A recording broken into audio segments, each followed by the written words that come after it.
Yo, people, can you hear me? Can you hear me well?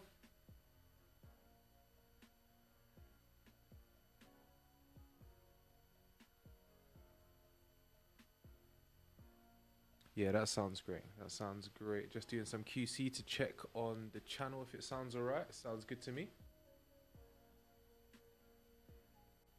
Amazing. So, yeah, welcome back to the channel. Amazing. Thank you. Perfect.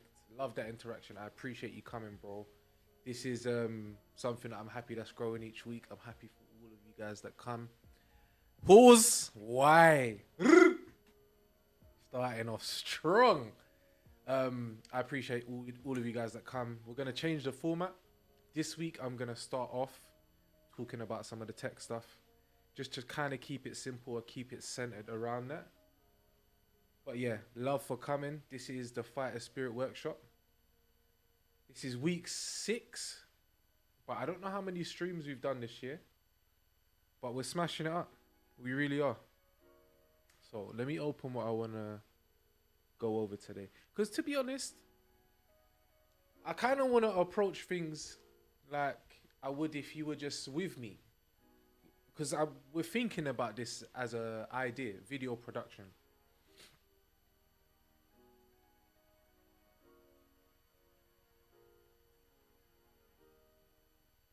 Cool. We're thinking about video production as an idea and as a group. So let me just make sure I can see the chat in case anybody says anything.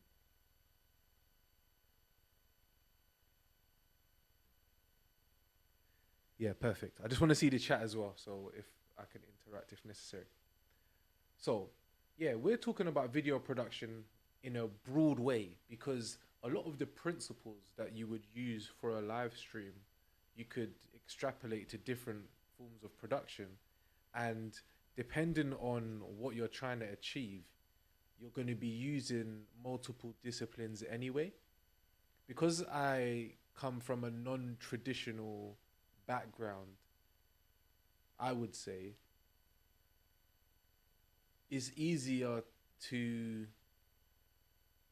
default to being unorthodox and creative because I don't have the standard path set out before me, which is what I would say you would get if you took the university route and a route that was more influenced by institutional broadcast.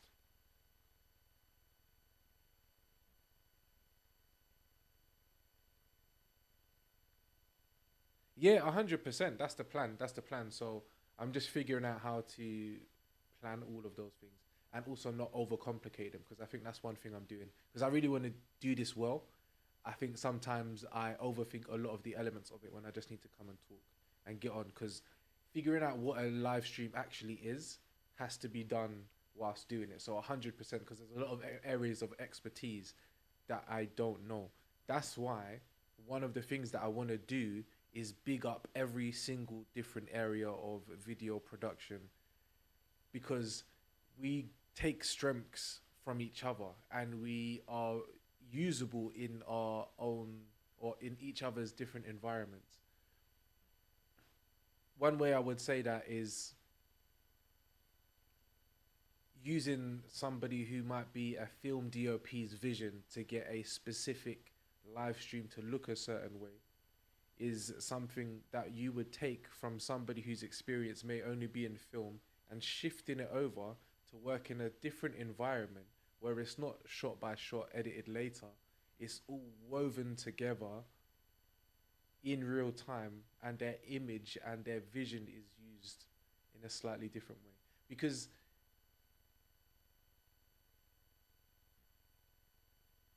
I'm sure we all know this. Films are not live. You don't everything is not happening in succession and we're not jumping from place to place. But when you take the live streaming or broadcast approach to things, you can sort of create that effect. And a lot of the time, that's what you should be doing is trying to create a story or a narrative, which isn't easy. But that's another place where somebody from a slightly different environment can come in and help you to elevate your production. I think the reason why this matters a lot to me is because of the way I entered the game. I entered the game as a camera operator in a team of people who were in a very intense field, but were all learning from scratch.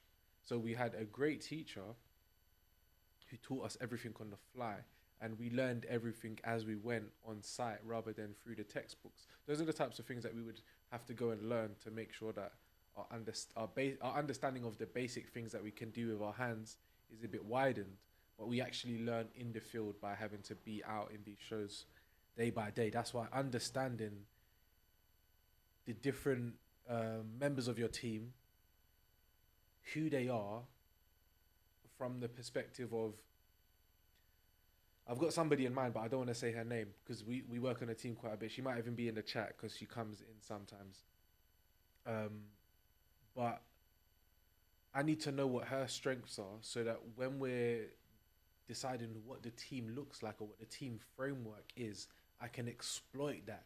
And that means that she'll be more happy to do what it is that is required from the project, and we'll get more out of it because her expertise is going to be sort of layered on top of the tasks that she's been asked to fulfill. So it's like the difference between a camera op and somebody knows how to use a camera. They're sort of slightly different elevations. And I guess because we were all learning this at the same time, we're all pretty similar ages, and we're having to create these videos that are going out to thousands of people live and make them look at a professional level without the infrastructure that you would get from major broadcasters. Again, not all of the time it's turning out looking sort of 10/10. I was looking at a couple of videos a few days ago. A video I shot, it was Harlem Spartans and Rico Squeeze in Boiler Room Studio, and we can look at it now, if anything. It just looked bad, really, because we didn't have the correct lighting. There was just a lot of things that didn't go well within that, but we also learned from it at the same time. And this, I think this was like 7 years ago or something.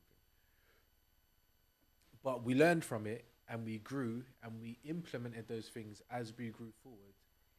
But again, working in a live environment, there's a lot of things that you have to take into account at the same time, which are valuable to know before you try and create these major events. I know that's a bit of a complicated thing I'm trying to explain, but I'm thinking in real time, so it can't be perfect. Sorry, 1 second. I'm so thirsty.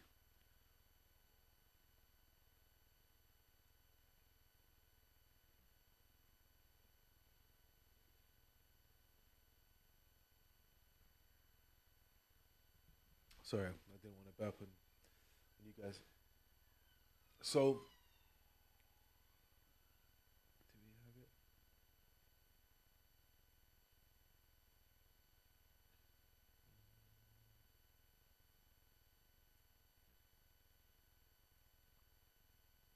Amazing. So, as you can see on the screen here, we have the dance floor. And we're going to imagine, because what we're talking about again, as a hypothetical for the sake of exploring a few ideas in video production, is a boiler room set. So we do have some up here that we can look at. This is one that the team and I shot in Brazil. This is happening on a dock, so there's no roof, it's just nighttime. And these things are sort of, see, 388,000 views. This happened in Brazil, like I said. I think we did 3 sets out there, so it's very simple stuff.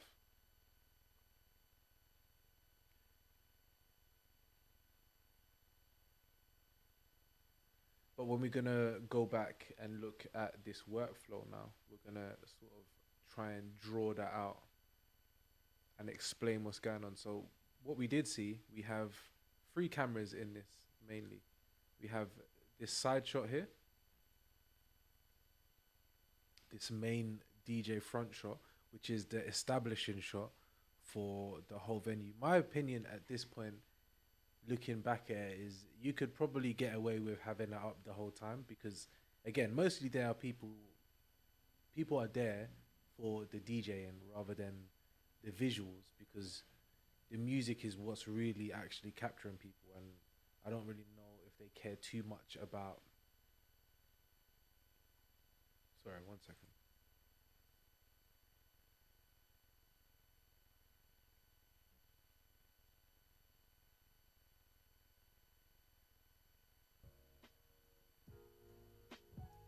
Okay, cool. So I just wanted to play some music under.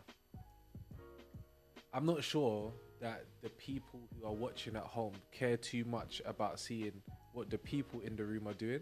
That's like a creative opinion from me, but I'm genuinely not too sure people care that much. I mean, it's good for some things because you get a lot of banter and you get a lot of people sort of ripping and in the comments. Sometimes you have to moderate because it gets a bit extreme.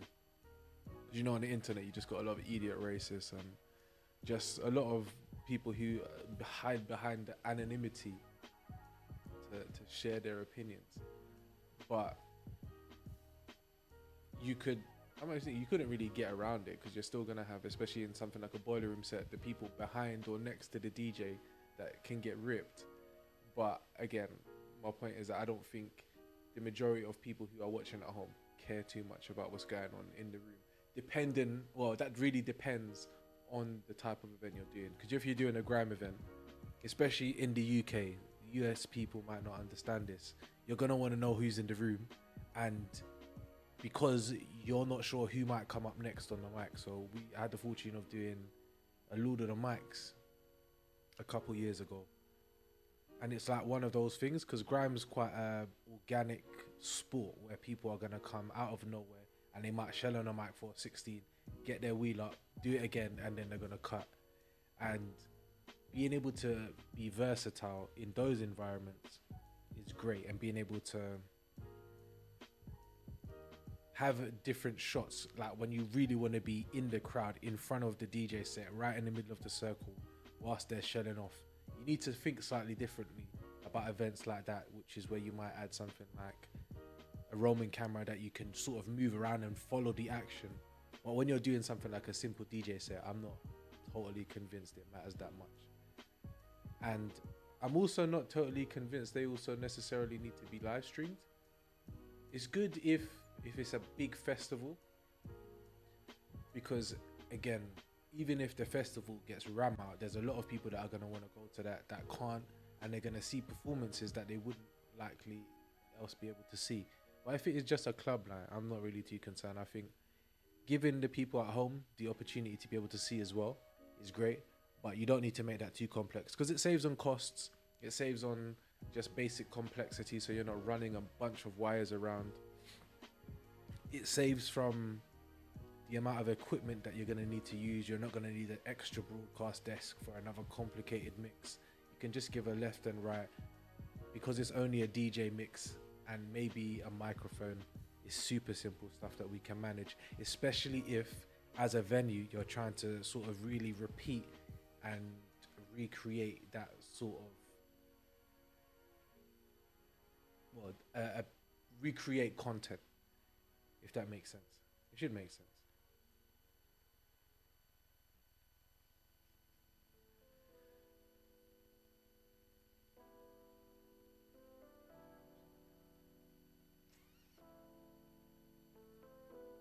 Okay. So let's say, for example, I've been in shows and the DJs, everything might start like right here. And everything looks handy dandy, everything looks great. And then somebody just decides to say, fuck it, I'm coming all the way over here and I'm just gonna start shelling. And think about it, there's a couple scenarios that you have. One of them might be that you didn't know that any MCs were gonna come at all. And you thought it was just a chill DJ set, and then someone like Skepta shows up, and then they jump on the mic, and then the party completely changes direction. And because now he's taken the mic and moved into the middle of the crowd, Again, this is a wired mic, and this is also a hypothetical. So I'm not saying that this has happened. I'm just thinking of the type of chaotic things that I've had to experience before.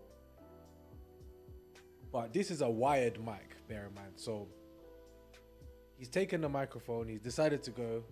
How do you compensate for that if you didn't already plan for that and you don't have a wireless camera? So in this hypothetical, we do have one right here. That is a terrible arrow, but we can deal with it now. Let's go. This would be our roaming camera here, and this would be the one through the whole night that is copying all of the action and just making sure that you're catching the cool dancers, the bits that build up the bit more of the narrative, explaining the context of the event, how the people inside are feeling, and whatever narrative you're trying. I don't know, because not all of them need it. People are just trying to get on some house music and get on, and then there's events like Lord of the Mics 3 that are huge cultural flashpoints that matter to a lot of people in a different way. That's not to say that the bog standard house party doesn't matter, but some of these DJs are DJing 5 days a week. There's only 3 Lord of the Mics as far as I know.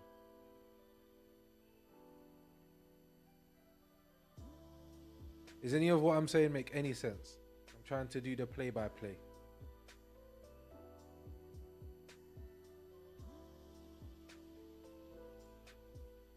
What you would do anyway.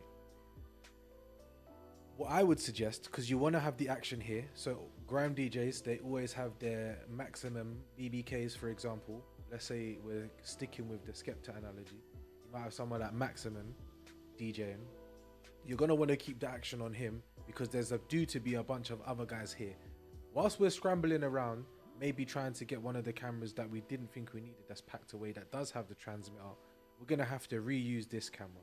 And this is where being versatile and slightly thinking ahead comes in handy. Again, these are only the types of things that you're going to think about if you've had to be in that scenario and get caught lacking. But again, this happens to every single live team that you can imagine. But the magic of live is that you won't know unless things are going super bad.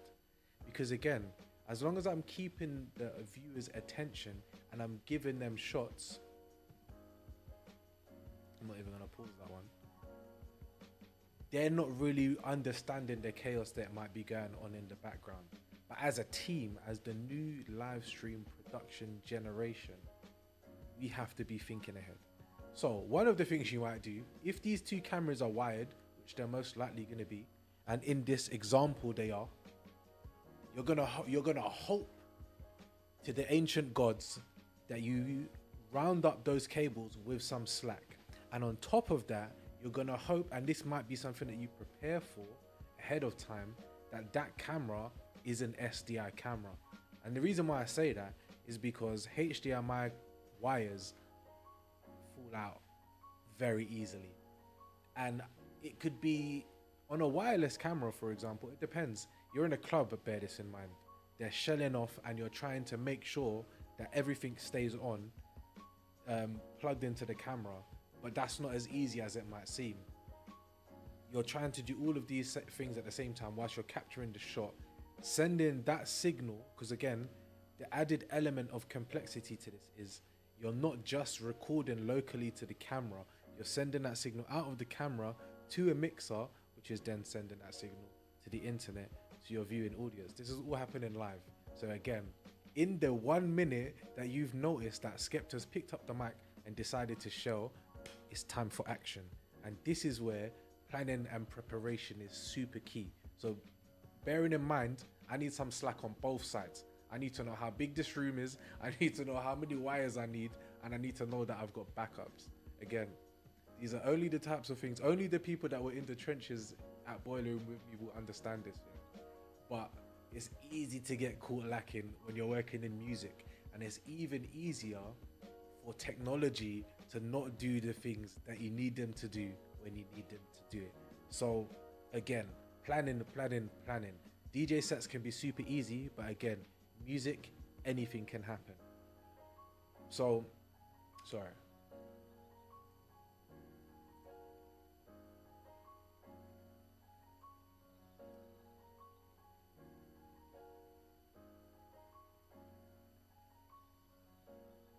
Yeah, sorry. I may be moving a bit fast.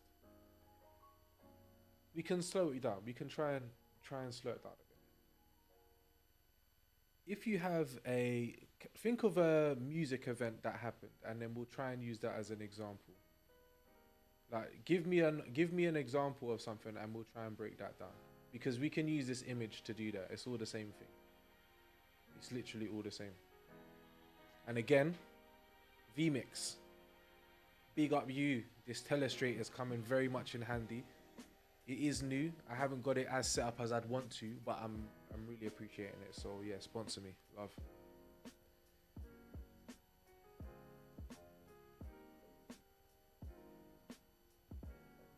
Okay, cool. So yeah,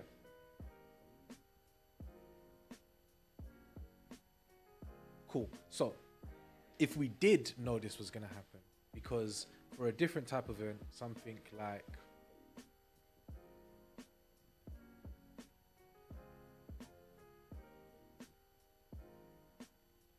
okay, cool, cool, cool. So let me explain something. The reason why I have these three types of cameras here is kind of to illustrate something that I didn't really know when I first started out in this, which would have been super helpful to know. And I'm not even going to necessarily be able to explain it as well as I kind of understand it in my brain, because it's something that's super obvious. Different cameras and different events and ideas require different cameras to capture the ideas. Not only for the sake of the picture, but for the sake of the efficiency and what it is built to do. Not all cameras are the same. And that is something that I really wasn't acutely aware of when I started my journey in broadcasting. Because essentially, the two things that you actually need to know is, can I output this signal? Does this camera work? Because if you really look at a lot of content out there quite closely, it's not all sort of, what's my man's name, Michael Bay level production. Sometimes it's just delivering the content, and that's what we appreciate because it's the human interaction, it's the story from other people, etc., etc. So when you're starting out, you only know those sort of really basic level stuff. But I'm gonna go back, and we're just gonna look at this camera here.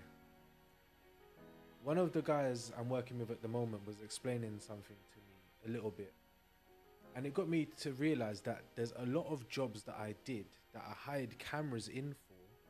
The cameras worked well, the shots looked great, but my job was 10 times more difficult because I didn't get the right tool for the job.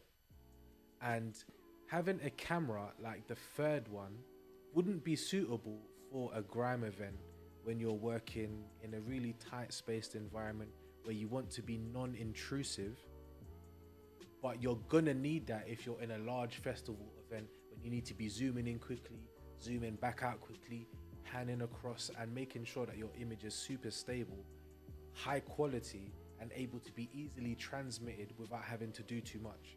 So that's why on that type of camera, which is the Ursa broadcast, you have your SDI outputs. Even you have like another level above that, you have like an optical fiber option that you can use. And I'm not sure if we went over this before. There's many different ways to transmit a signal, and they're all based on different use cases. Why you would use something like an optical fiber, which I would say is the highest grade outside of sort of wireless, highest graded wired connection, is if you have something that is really high quality that has to go over a really long distance. One of my favorite ideas, because again, I'm not talking necessarily from experience in everything I'm saying. I'm extrapolating ideas from experiences that I've had and assuming that this is how they may have done a lot of things. So Olympic skiing, for an example. There's two ways you could do it. You could get a live view, which is a wireless bonding unit, attach it to every camera and send that signal wirelessly over the best networks that the Olympics can provide, because I'm sure that they can provide the best of the best. Or you could run some cables. Yeah, the run might be 10k long or 2k long or something like that because it's a mountain, but optical fiber can do that easily, especially without having to reclock the signal every 100 meters or 200 meters like you would have to do with SDI, or every 30 meters that you'd have to do with something like HDMI. So when you're trying to broadcast an event like Glastonbury, or like again like the Olympics, when you're coming down a mountain, those are the types of things you would use. And I've been in some environments where I wish I had those cameras, and not even necessarily for those types of high-paced events. You might just want something simple like this for a corporate event where you've just got a couple subjects on stage. You want to be able to pull and push from each shot, sort of each subject, really easy, make your cuts. If you have the money to be able to afford those cameras, obviously I would use those because they make things so much easier. But again, I wouldn't use that type of camera in a club environment, or like a live music environment, unless again it was a big festival with huge stages and I really needed to get out some sort of super high quality 4K content. If I didn't need to do that, I may just use something like an FX9, which is a Sony camera, which does the job as well. You can, it's a lot more small, so I'll actually show you what it looks like. Hibbert, am I making sense?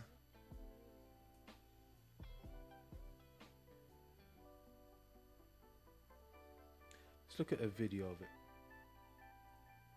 Yes, Nino, whoosh. Oh, we're going to talk about this video in a second.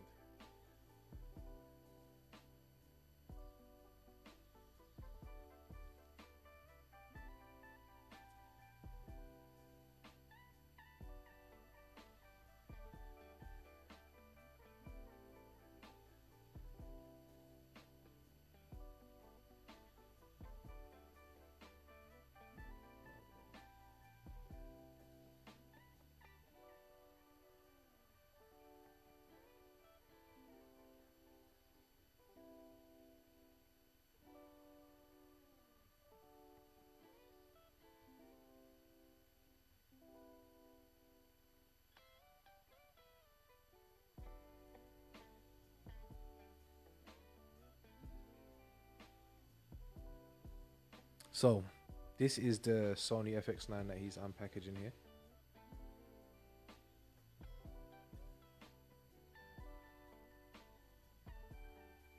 He must have done a better shot, and I'm just messing it up.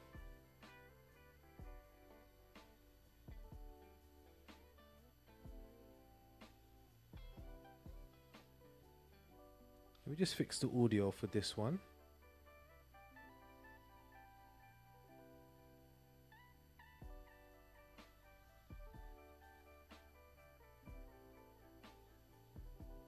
Figure out what this is for eventually. Our little battery charging setup, and we have our grip. This looks very similar to the one on the FS7. So let's go ahead. So let me know if you guys can hear that. This is a rosette. Finally, the battery. Now this is just a BPU35, not a big battery. I don't imagine it's gonna last very long on here, so you definitely need some larger batteries. So we'll go ahead, drop that in there. Unboxing complete.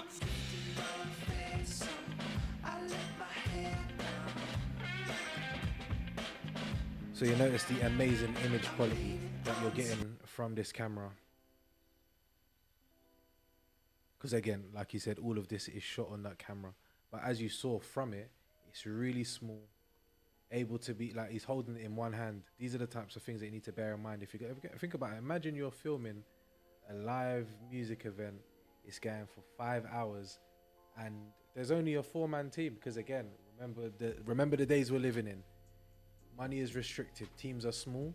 You're supposed to be able to do the jobs of 5 people, which again, I don't hate too much, because we don't need to overgas things. We can learn more and we can execute more if we are able to apply ourselves efficiently.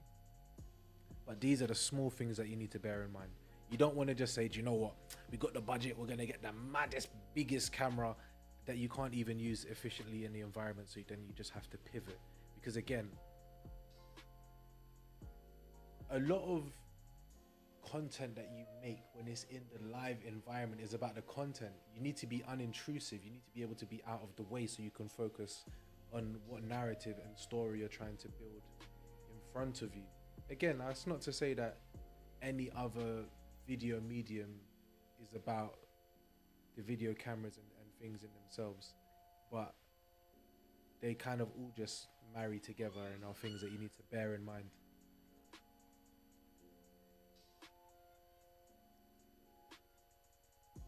So again, this is, and we're going to go back to the image for this one.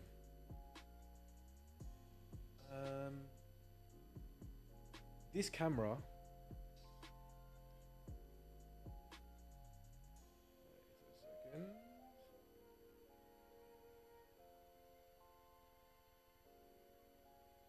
this camera here is a studio-based camera. This is something that you might use for if you're shooting the news, or if you're shooting something in a studio that's not going to be moving, that you're just going to be really static.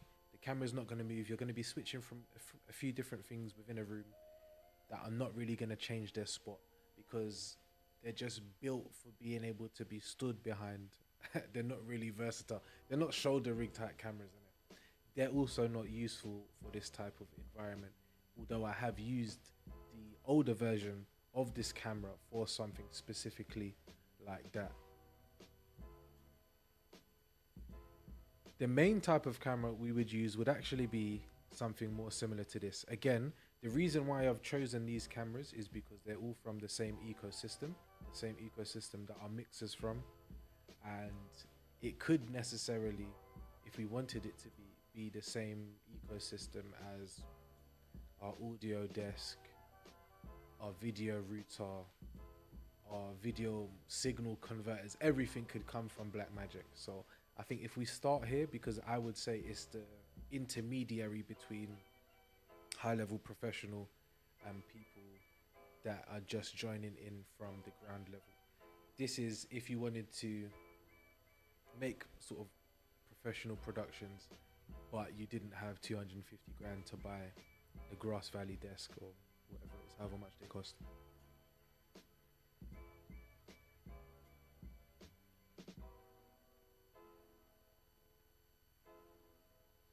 One thing I will say,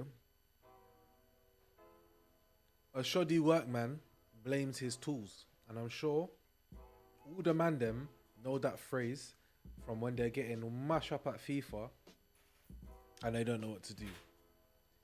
The reason why I say that is because you can create some super high level content and videos on not the best equipment, because a lot of stuff that you see out there, you don't know how it's made. Again, I have to guess. I'm not at these shoots, so I actually don't know what they're doing.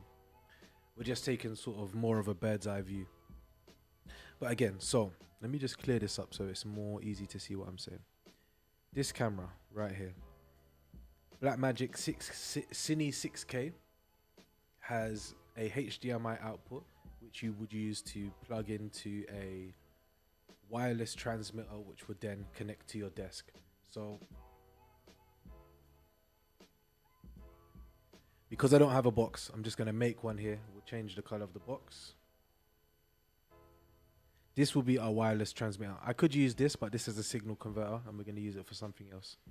This we would use if, let's say for example, it's a last minute job and there's only 2 of us on site. We only have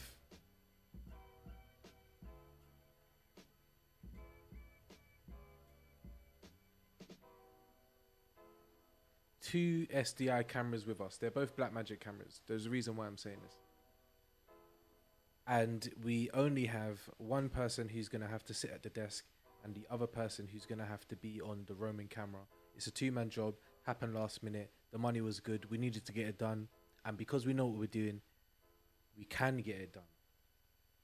One way to make our life a lot easier would be if we had a different desk to this. There's a bigger version of this desk called the A10 Mini Pro Extreme, which has, I think it's 8 SDI inputs. What you would do is you'd connect your camera, if it wasn't through your wireless transmitter, you'd connect your SDIs, all to both of them. Sorry.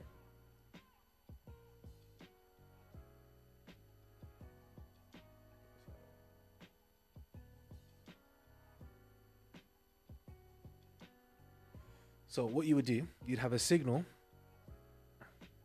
going to your mixer and one coming from your mixer. And when you have that two-way connection, what it would allow you to do is to sort of manage the camera control. So you can change the image if it's too dark, if it's too bright. Again, small things that you're going to want to bear in mind if you're in a live environment. Because again, imagine you're outside now and it was light all day, so you've got your ISO or you're just super wide. Everything is just, you're letting all the light in. Oh, sorry, you're not letting all the light in because you don't need to, because it's daytime. As soon as it gets to night, what are you gonna do? If you can't run over there because you're the only person vision mixing, these are the little things that you need to know about the equipment that will make your life a lot easier. But if I wanted to, again, use the wireless transmitter, I kind of forgot the point I was trying to make. You send a signal from this camera into your wireless transmitter. I really forgot the point I was trying to make now. And then you'd go into your mixer from there. I guess we all understand basically how mixers work.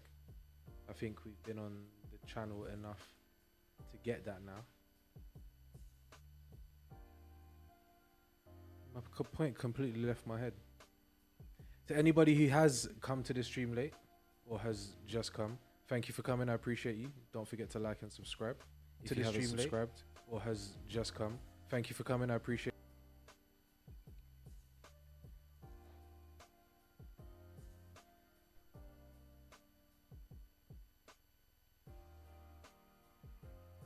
Trying to remember my point.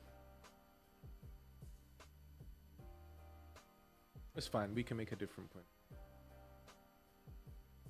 I do miss being on set quite a bit, but it's interesting times in production right now. Not much is going on.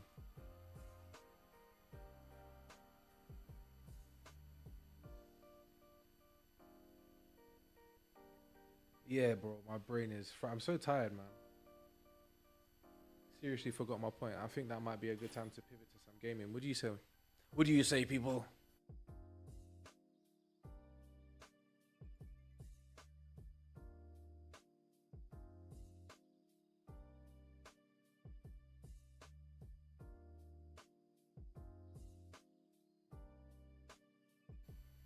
We can come back to it if anything.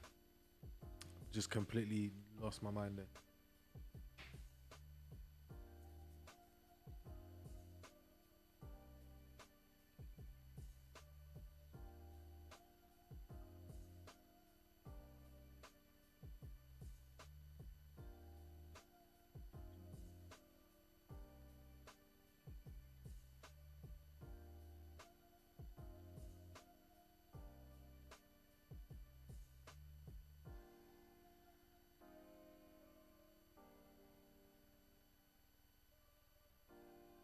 I am ready, you know.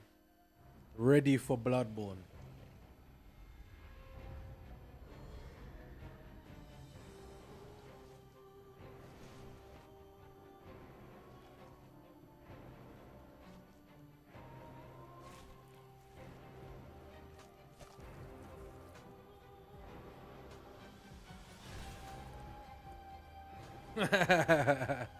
I will find out, bro. We'll find out, man.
Need to turn the lights down.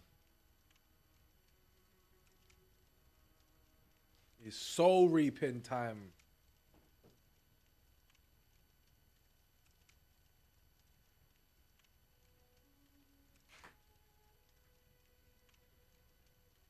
I think what I'm going to aim to do is to get the section of me trying to explain something down to a concise 10 minutes.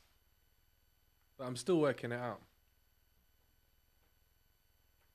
And I'm happy that you guys are all here to work it out with me.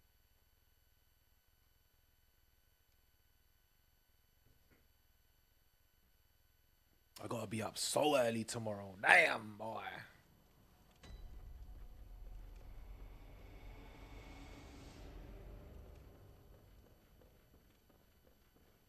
You know, it took me ages to remember that you can run in this game.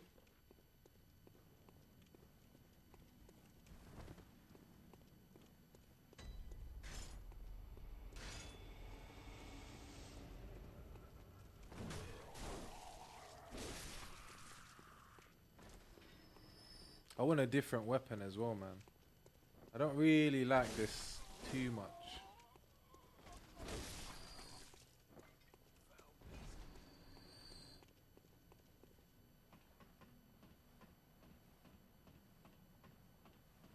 Ah, I saw there's a Ninja Gaiden game that came out. I definitely need to try that.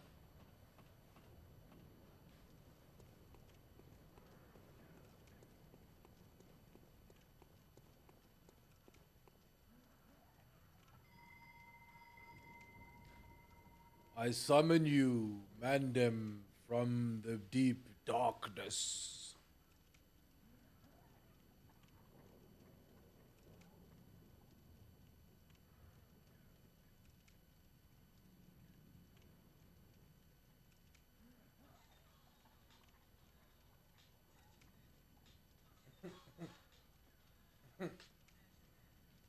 Somebody said delete one thing from Earth that you would think would make it better. I said the third dimension. A broken Gandalf. There's a book called We're Going on a Bear Hunt. And sometimes I read it to my son, yeah. But sometimes I'm feeling in like a Lord of the Ringsy type mood. So I gas it up to the moon, fam. And it's a simple book. We're going on a bear hunt. We're going to catch a big one. I don't even remember all the words right now for some reason, but they'll come to bits where they're like, oh, we've come to a pond, a deep, dark pond. We can't go over it. We can't go under it. I guess we'll have to go through it. But then I'm looking this boy in the face and I'm really hamming it up. It is the 4th day of the 5th month.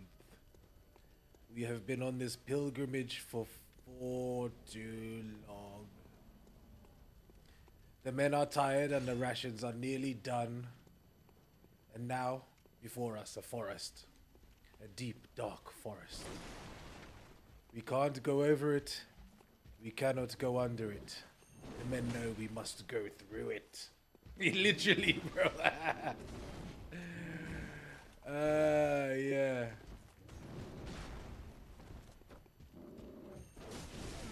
Dramatic rendition. I enjoy it as get out of here.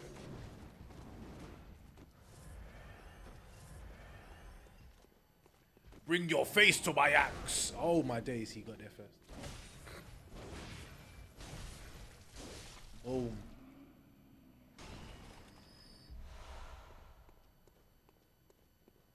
Like, I've really been tempted to do like a dramatic reading of that because I think that's so fun.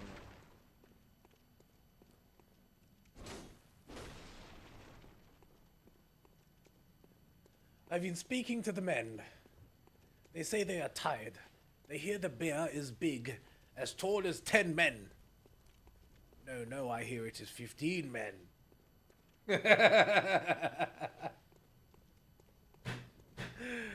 Yes.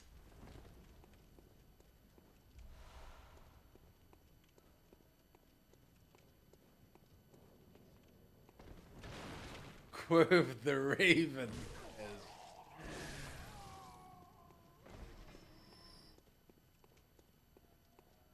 I like the idea of improvising stories, like, just for the sake of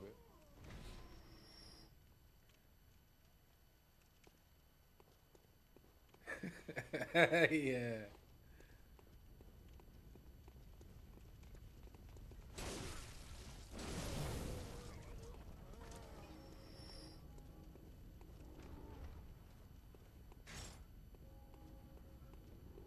Oh, somebody!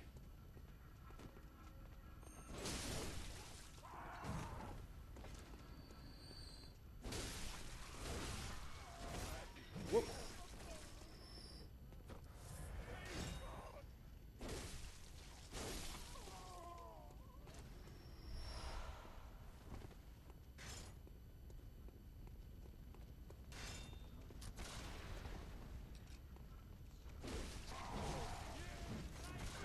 Damn, boy.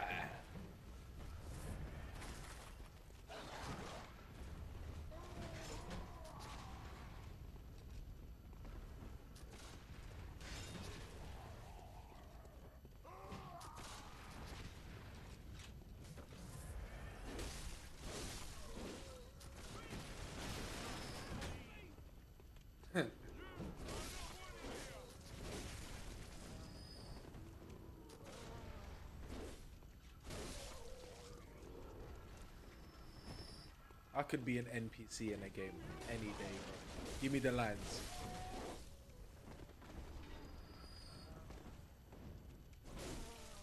I'll be a top NPC, bro. Hello, good evening there. Happy to see you here.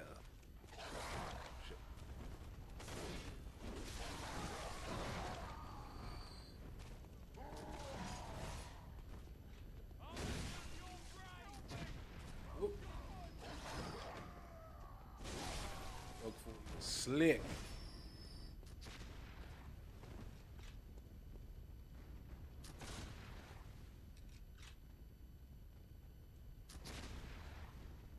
I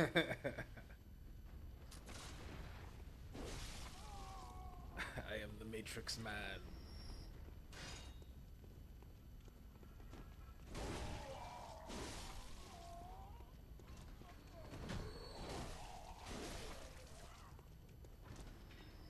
How do you taunt in this game?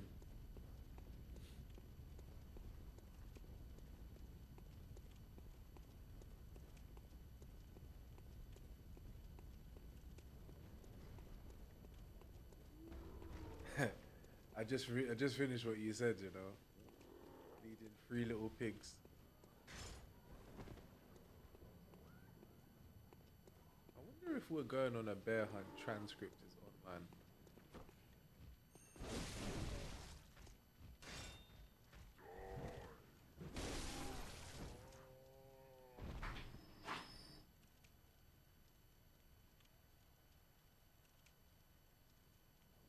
Aye, surely that's a way to make mad peas.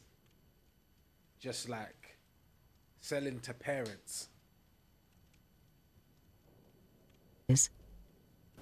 Hi, my name's Michael Rosen and I helped make a book called We're Going on a Bear Hunt, and it goes something like this.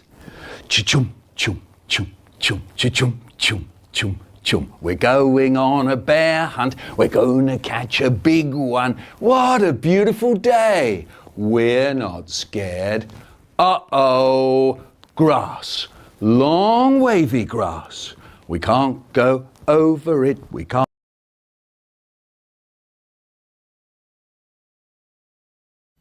My version is unequivocally better than this. Can't go under it. Oh no, we got to go through it.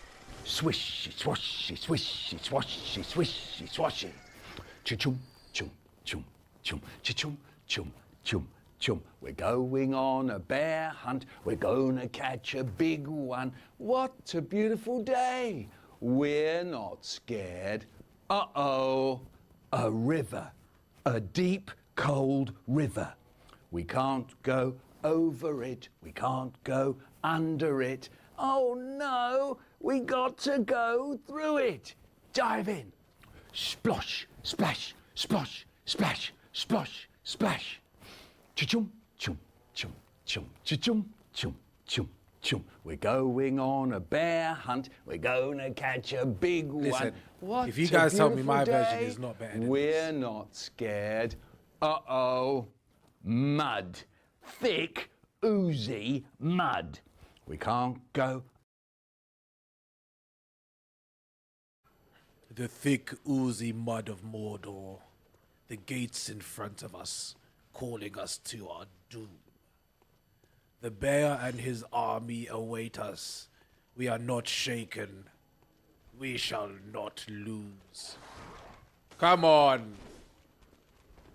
Any day that's better than chunk, bruv. Get out of here.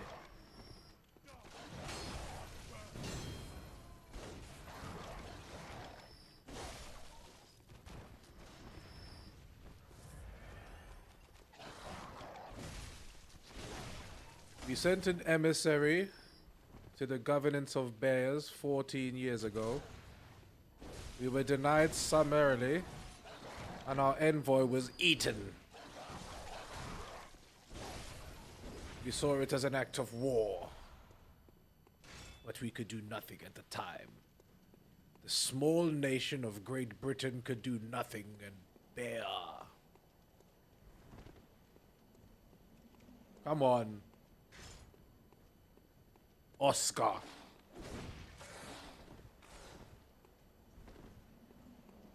Oscar worthy.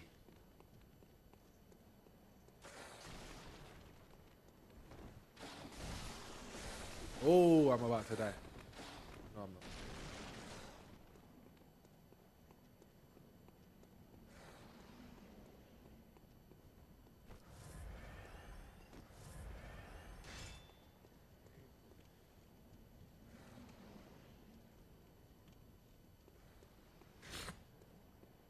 Sorry.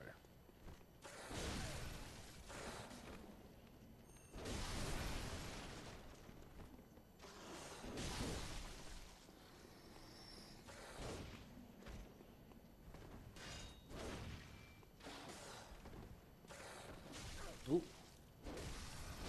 Forget how fast these wolves are.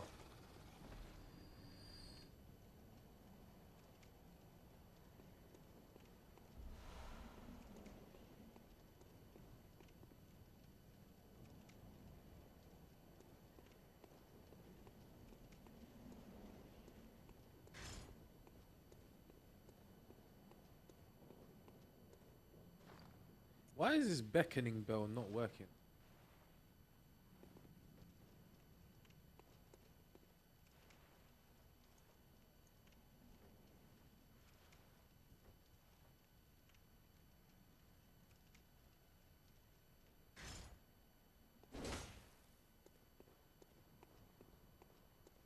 Wait, where am I going?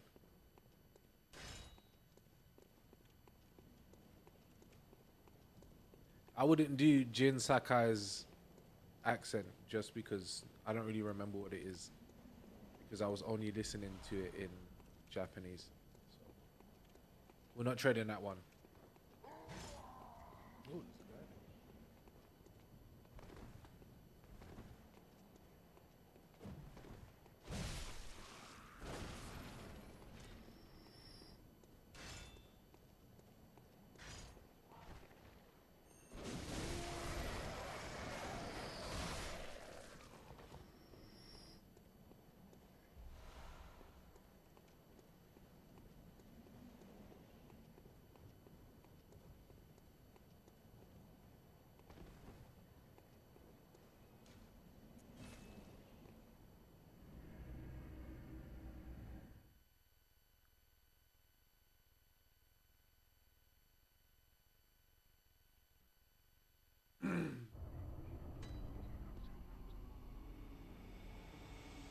could not discover the chime of a small resonant bell. No insight was consumed. She's sleeping. I must have drifted. What Wake up. Do your job, woman. Very let me. Oh, wow. I ain't even got enough money.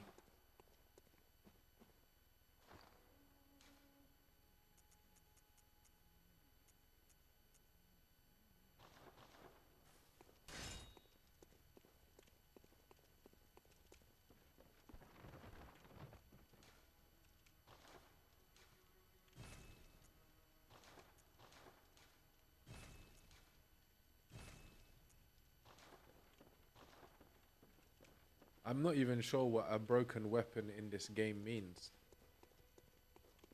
Like, the fact that you need to repair it, I don't even know what that means.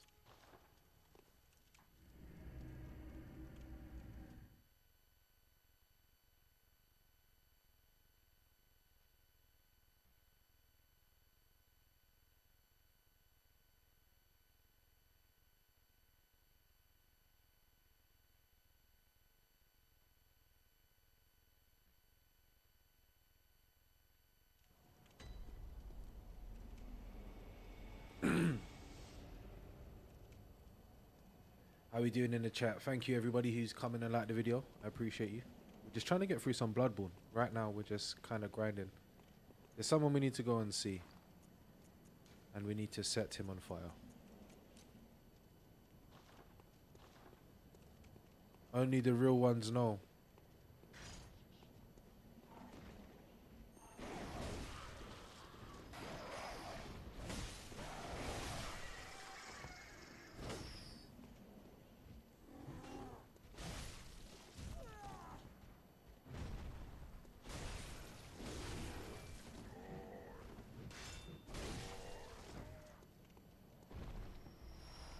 I'm beginning to get the motions of this game a bit better now.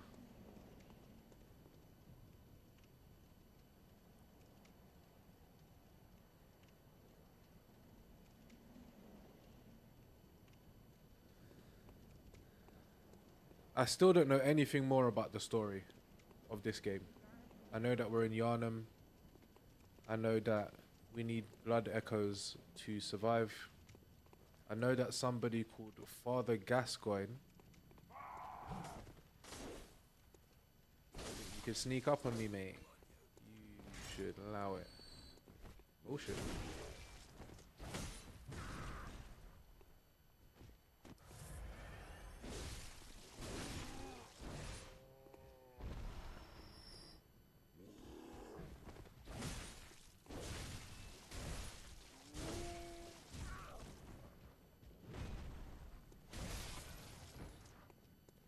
Ah, yes. The device.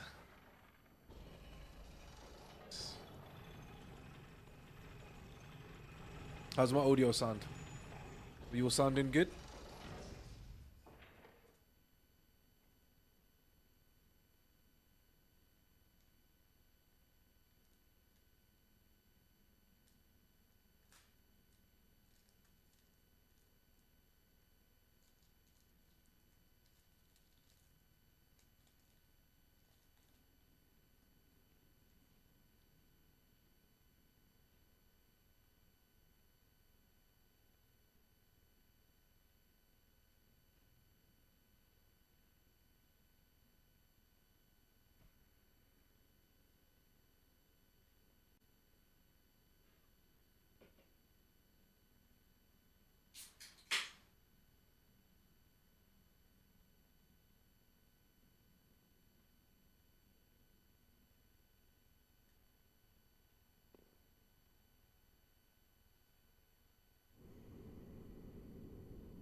I didn't realize the volume for that was so low.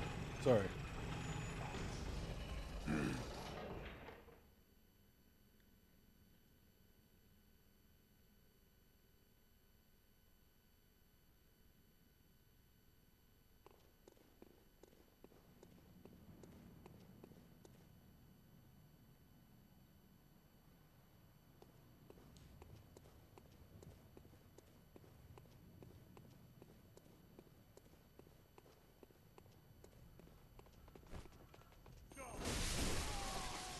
These guys don't learn.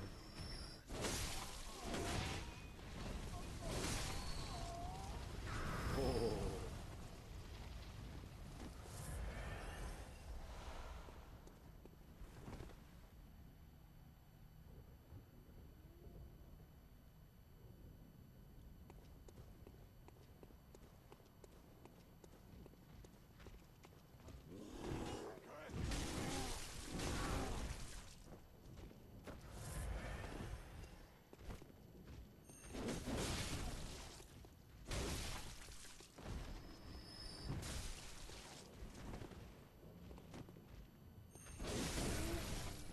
How far back he flies.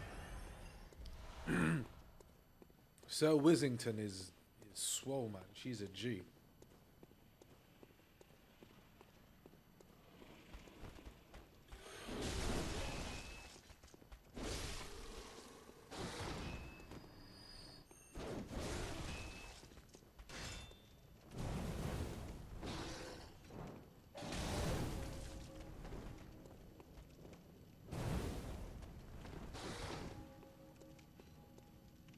You hear the bell chiming.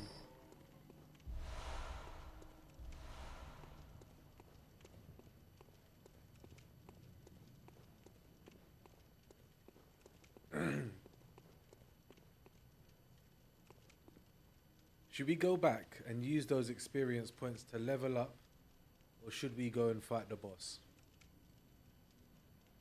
What say you, chat?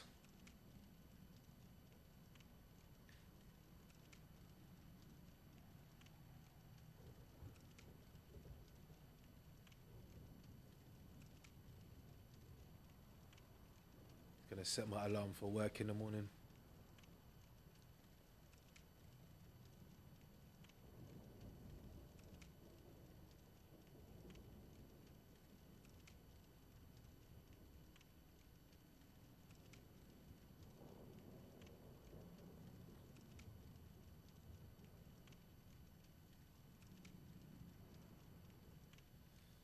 All right, son, I'll give it chat. Gonna remove all my armor first.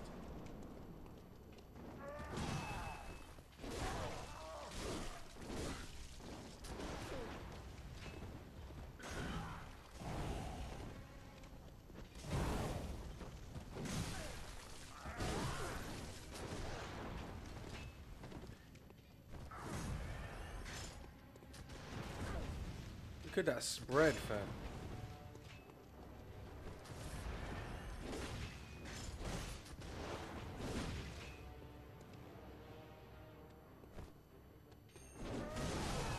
How did he get me? How did I miss that?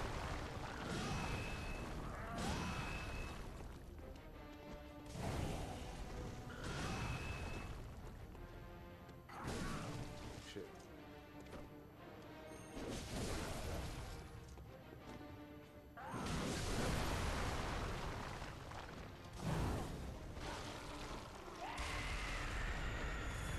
Mythical beast, bring your face to my axe. Oh shit. Did I get him? He's chasing me. Oh shit. Oh man, so fire does nothing here.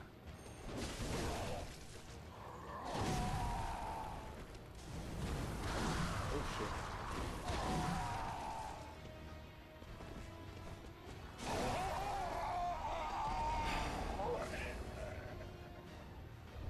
Hot. And we got a key. And we can use those points.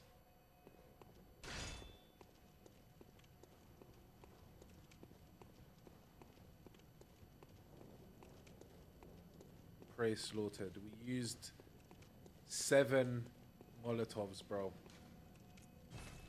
Definitely skill issue from Father Gascoigne.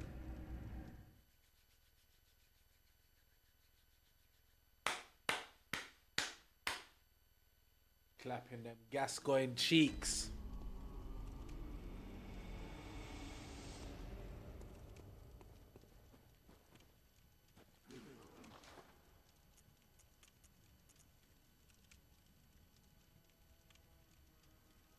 Key to the gate to the Grand Cathedral Round Plaza. That doesn't even sound like a good thing.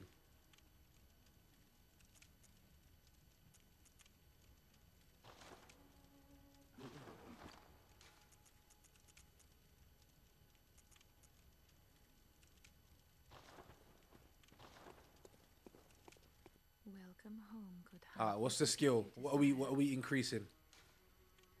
Very well. Let me stand close.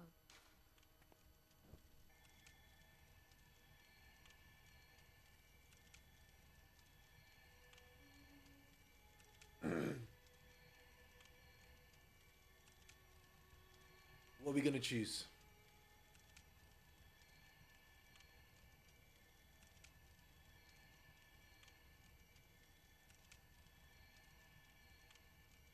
Man said persuasion, bro.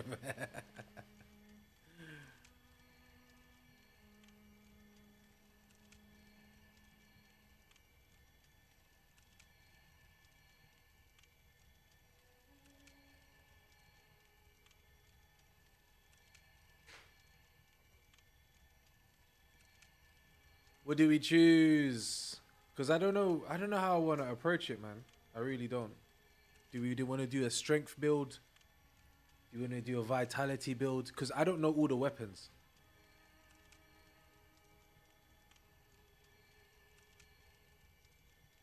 And I know at some point it's gonna get to a point where it's gonna be really hard, no matter what you have. But I don't know what Blood Tinge or Arcane do.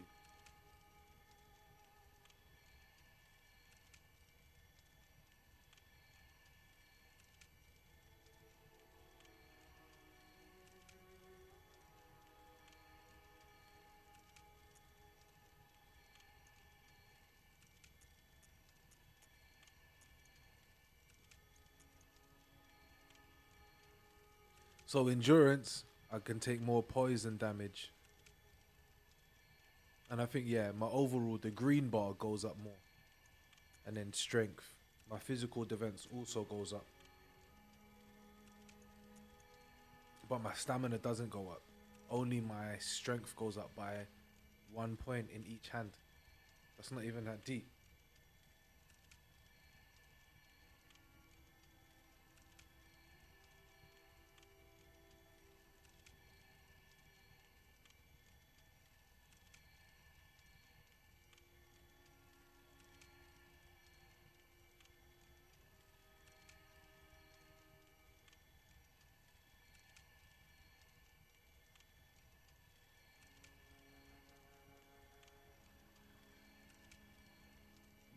Yeah, so I kind of want to upgrade in endurance because that's how long you can run for. Skill is physical defense is up.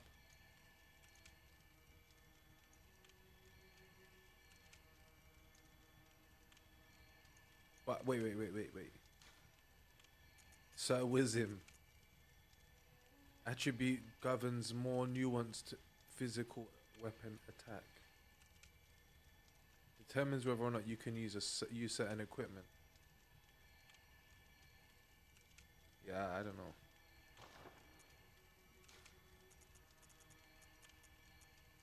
Attribute governs powers of weapons that use QS bullets, Quicksilver bullets. Okay. Attribute governing power of arcane attack. Is arcane attack when you hold?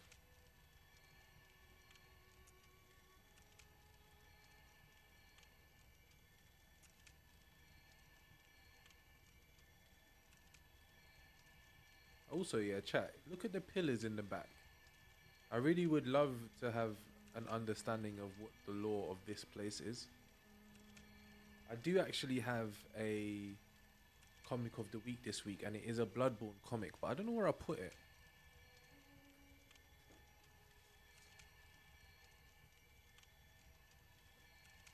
I currently have 5 piles of comics in this room.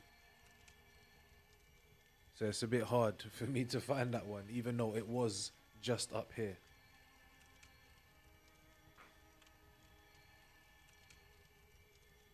But those are still the book of the Sword of Azrael. So yeah, what do we do, bro? What should we do? I'm thinking endurance. It seems like right now we get the most out of endurance. Strength, 2 points. Well, 1 in right hand weapon attack strength, 1 in, well, yeah, 2 points in your right hand and 3 in physical defense. But then endurance, we're getting poison resistance.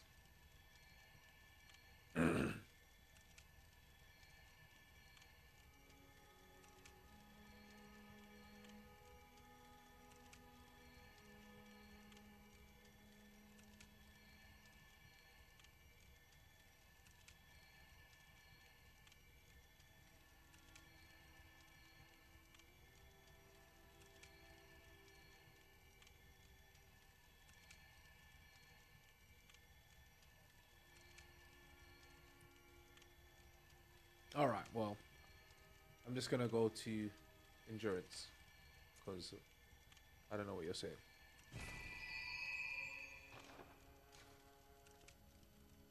Farewell, good hut.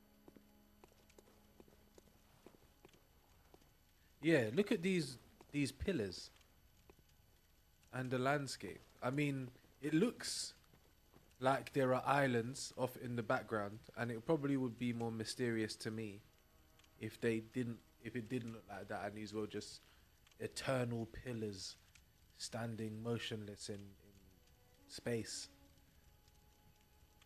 No, that's cool, bro. That's cool. I chose endurance so we can run for longer.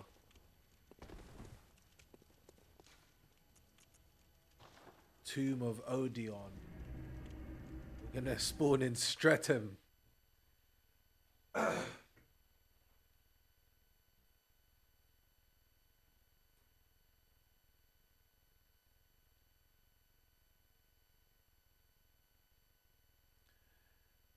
Young man.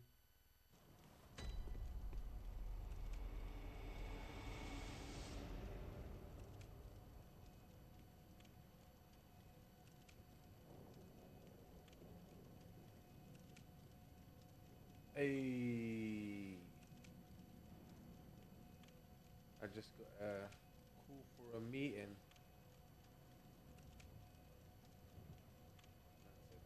Volunteer job. Maybe we don't have a meeting. Never mind.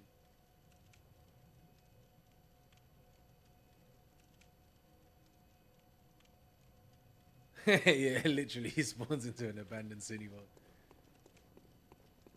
Yeah, we went from the kingdom of wherever we are now to Streatham, fam. The temple of Odeon.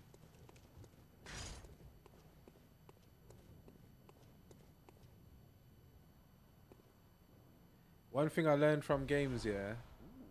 Red jeweled brooch. Shall I read what it is?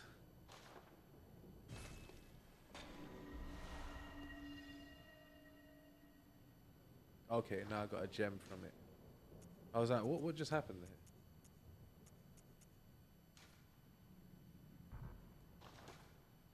Healing Church Blood Gem rarity. The rarer the gem, the more potent it is.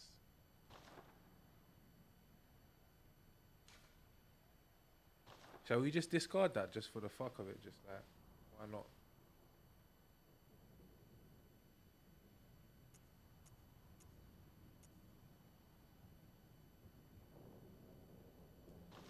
All right.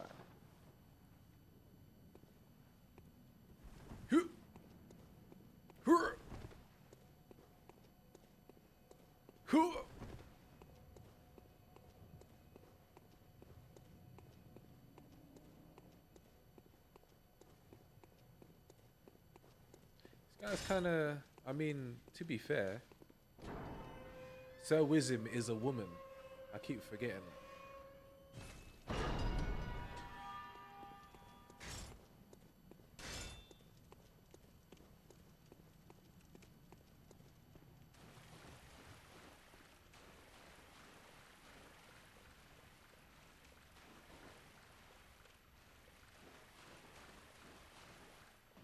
Ascend the ladder.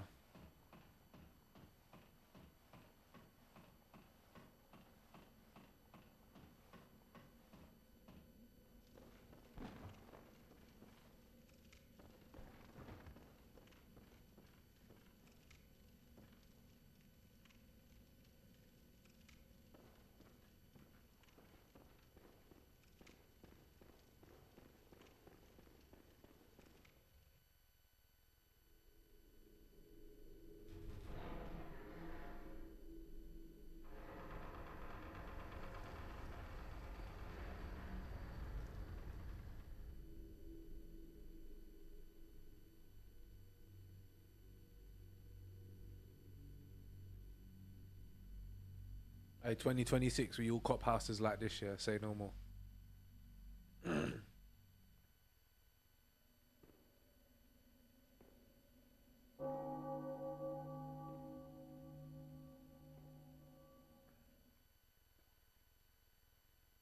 If your clock don't ring like that, don't talk to me. You're too broke.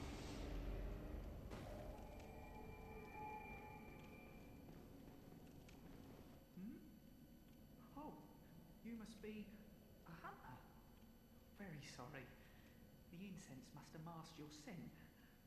Good, good. I've been waiting for one of your ilk. These hunts have everyone all locked up inside, waiting for it to end. It always does, always has, you know, since forever. But it won't end nicely, not this time. Even some folks hiding inside are going bad. Screams of women folk, the stench of blood, the snarls of beasts. None of them's too uncommon now. Yarnum's done for, tell ya. But if you spot anyone with their wits about them, tell them about this here Erdin chapel. They'll be safe here. The incense wards off the beasts. Spread the word. Tell them to come on over, if you wouldn't mind. That's a suspicious hee, you know. I should probably get rid of them, innit? Just remembered something.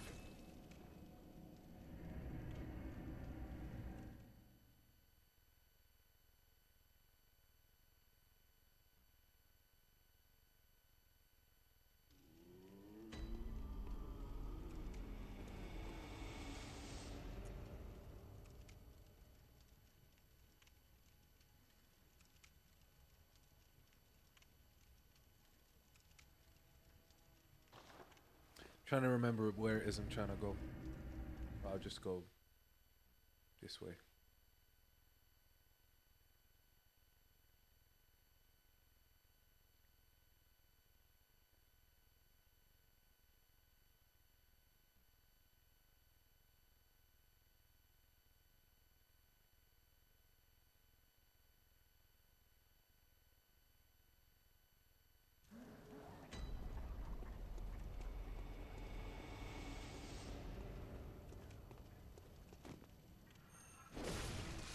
Damn. The way these men get squished, yeah, is peak. Wait a second. Where am I trying to go?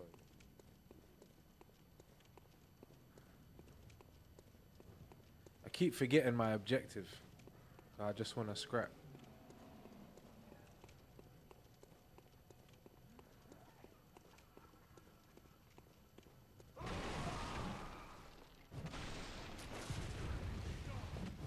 So I started blasting.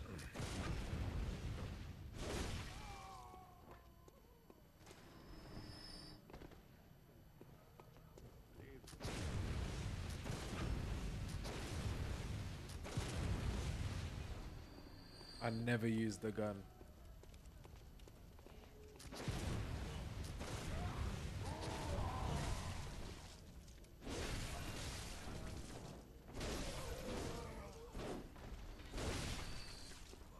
My guy's holding on for dear life, literally. Whoop.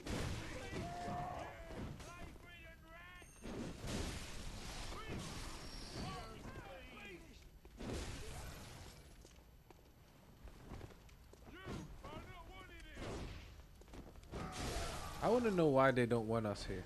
What is it that we've done, allegedly?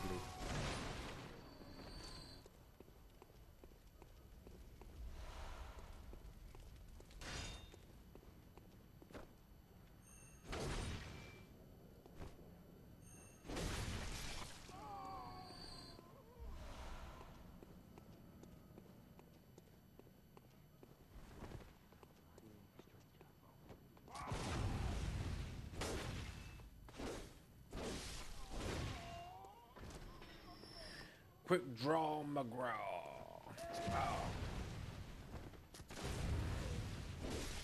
That's what I need. I need the other pistol.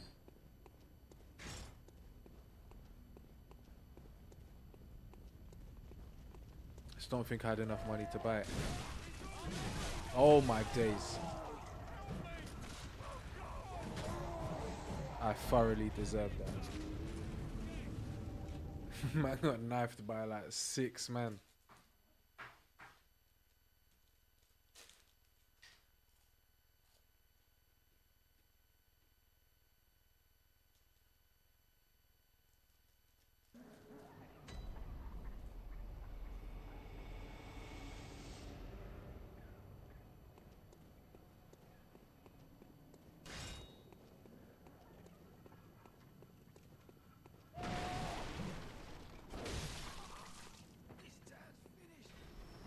Parkour.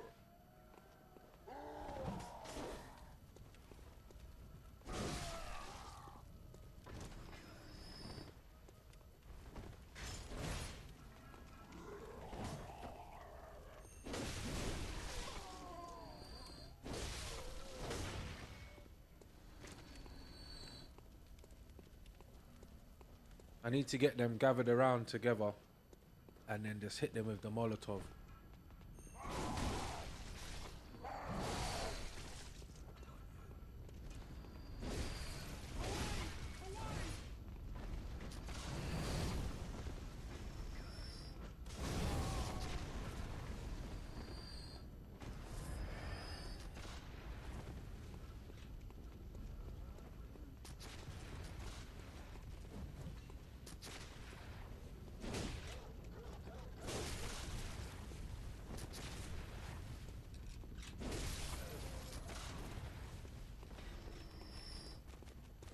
Oh shit.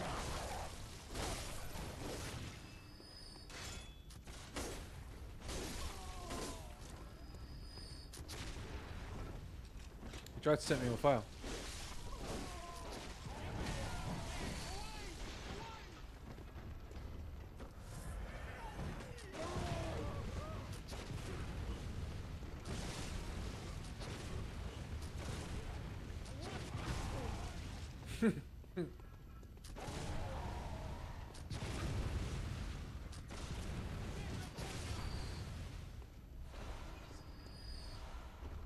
Wasting bullets.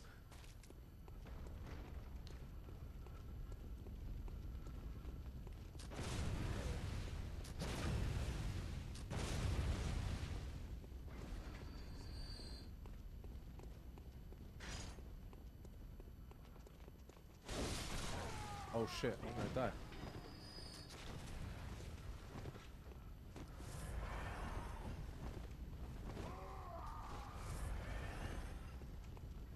I was actually close to dying just then.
Stuck outside on a night of the hunt.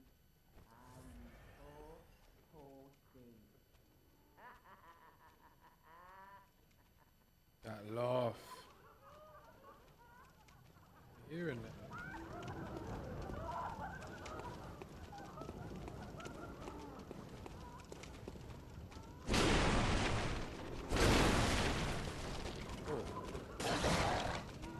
What was that? Yeah, that scared the shit out of me.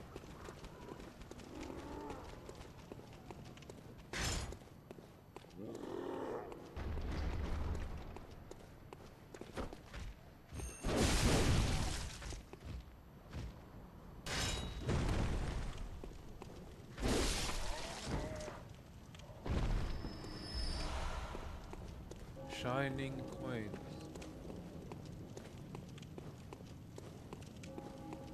What are the shining?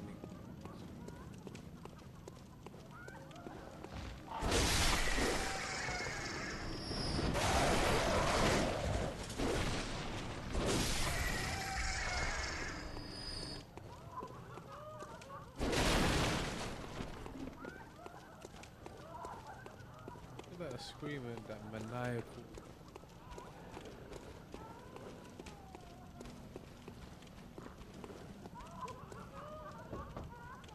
I don't reckon you're well, pal.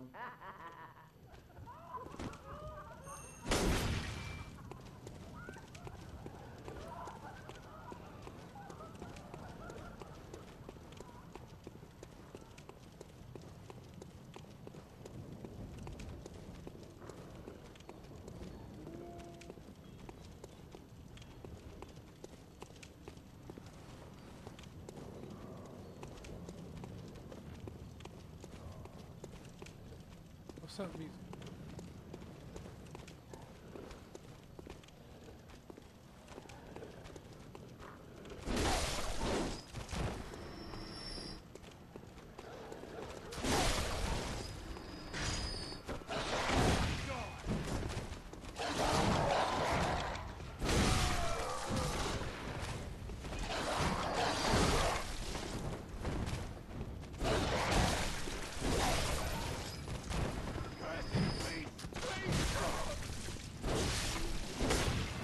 I think there's something in this area that I'm missing.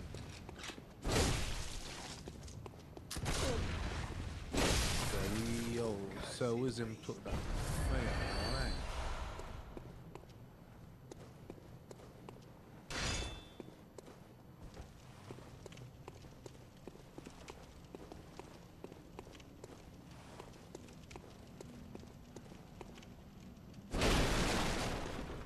You in the chat, John?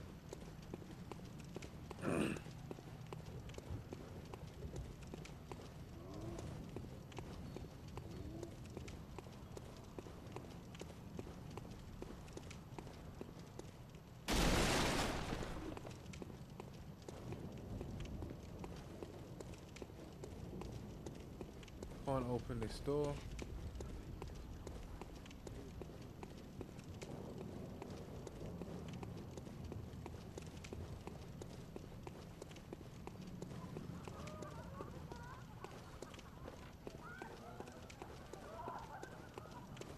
Yeah, what is this?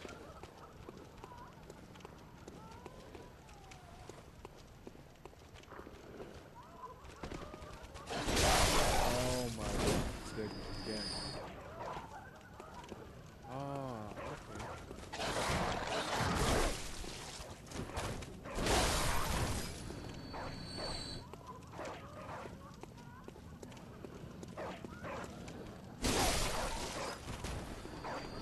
I'm not letting you come back from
He's moving crazy.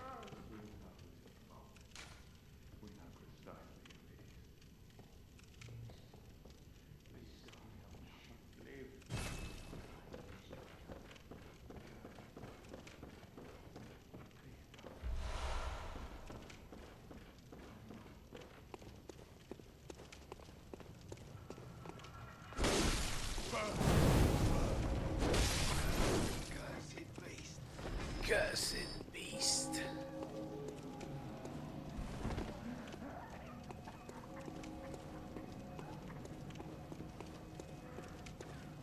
I'm hearing noises coming from places, but I just don't know where.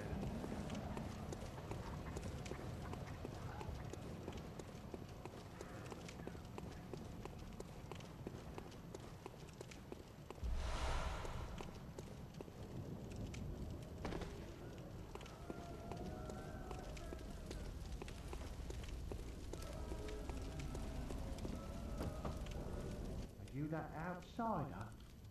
Well, sorry, but I don't want anything to do with you. Trot along, will ya?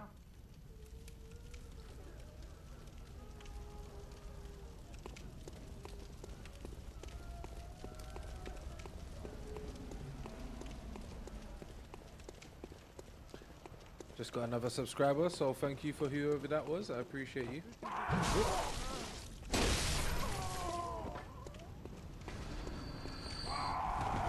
Oh, you have my soldier.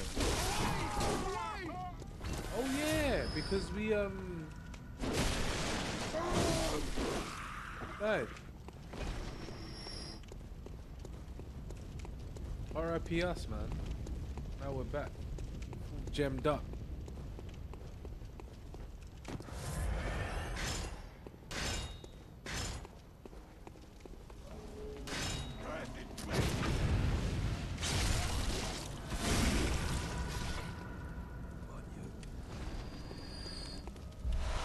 Very extreme.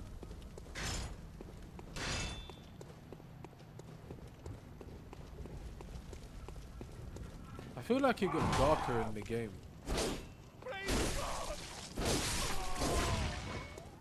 I could be wrong. I feel like the moon is getting, yeah, I think it's getting darker.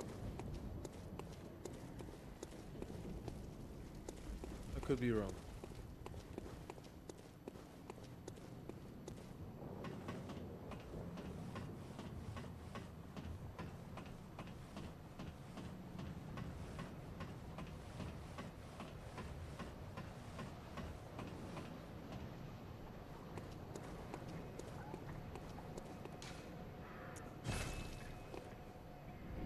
Got one more level to go through. What are we choosing this time? Because we need to be win maxing. We can't be out here dying. My usual strategy for that is get strong. Thank you for everybody who's joining the stream. Remember to like and subscribe, please. I hope you've had a great day and a great start to the week so far. We're about to level up. So if you want some input, What is it you interaction, now's the desire? time. Very well, let me What do we stand choose? close. Now shut. All right, we've got a healthy amount of life right now. They're challenging our chakra right now.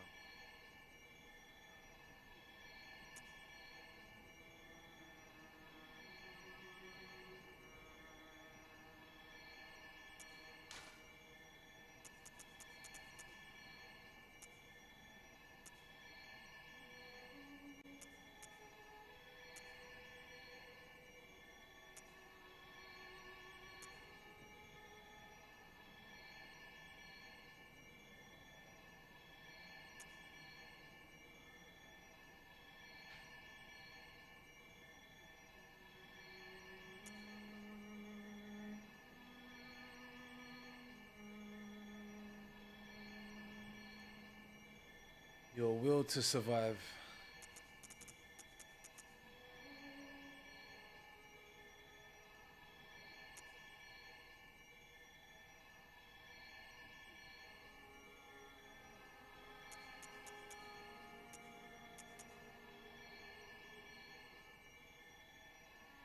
Nobody got any ideas? We're just going to be going with strength.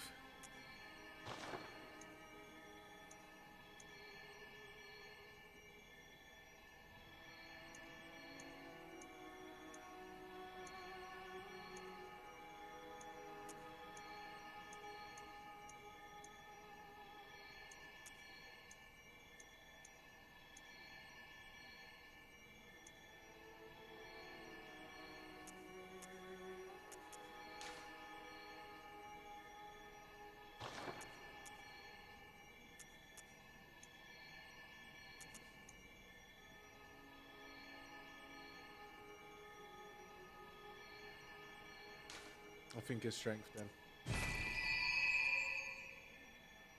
Had a mad email with someone today. I need to go to check a venue tomorrow. And I've said to them I finish work at whatever time. I can be there for 1 o'clock. They've emailed me back saying, I have a meeting at 3 o'clock. You need to arrange to come earlier. But in the email, I said 1 o'clock. 1 o'clock is before 3. So now I'm confused. I emailed them back saying, so if I show up at 1 o'clock, are you going to be available? And they didn't respond to me. Farewell, good hunter. So, yes. May you But am I crazy or is that a bit wild?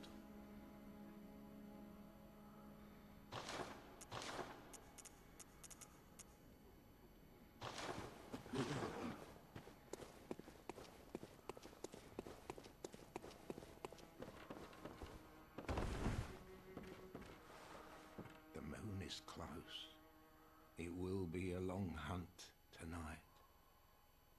If the beasts loom large and threaten to crush your spirits, seek a holy chalice, as every hunter before you has. A holy chalice will reveal the tomb of the gods, where hunters partake in communion.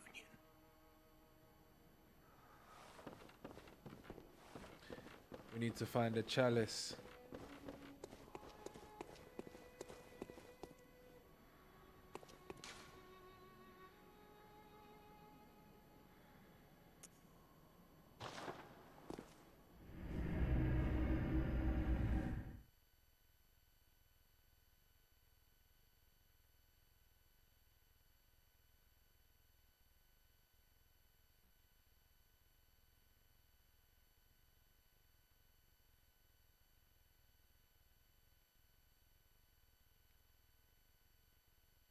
I don't even know how to say that name. I've been looking at it the whole time trying to figure out how to say it.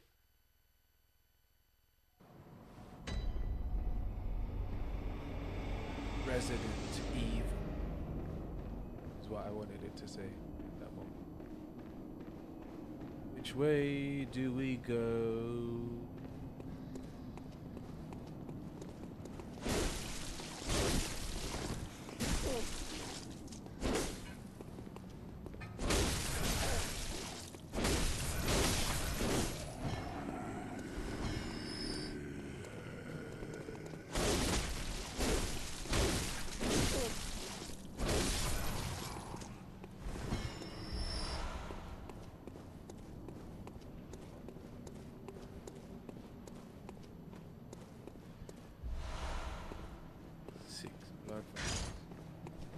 That was the local dealer. I got new drip. Oh no. What's that?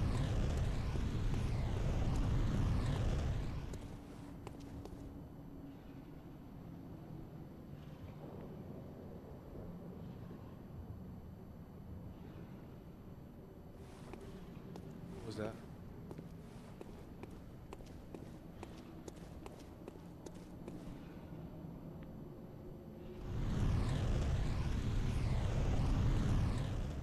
Oh shit.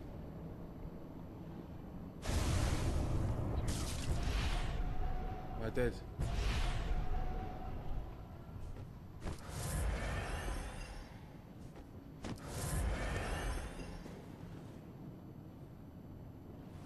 I don't know what that was.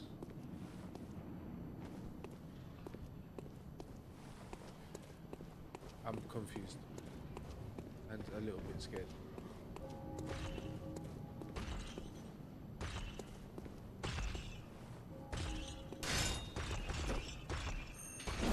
Oh shit. I missed.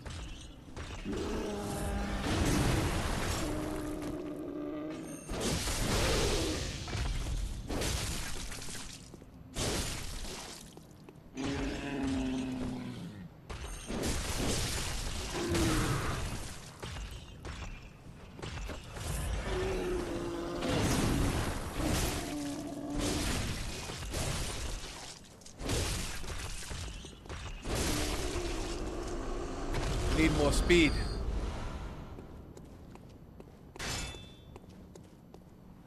Oh, it just grabbed me out of the sky.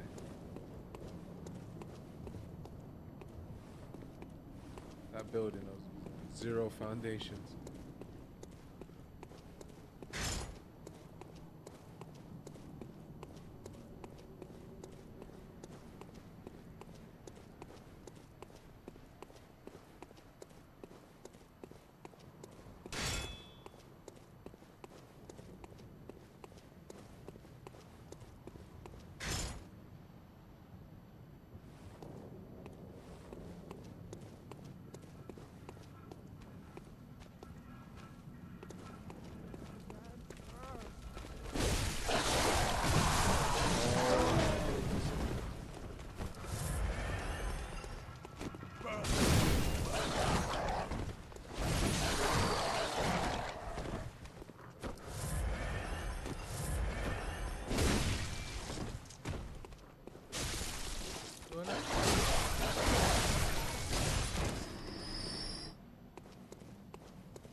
This game's so eerie, man. I got a sleep suit. You can't even. I don't even know if I'm jumping. I can't tell, but this shit is scary.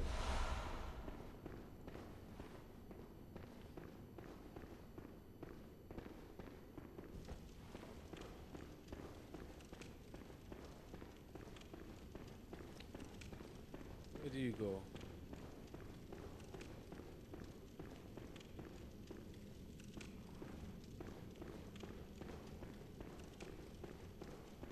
Is that it? There's nothing in this building.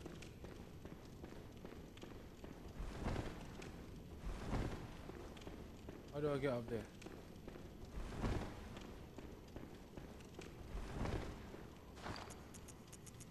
Let's see what this new drip is saying. Right, safety. Why can't I use none of this? I don't have enough drip points.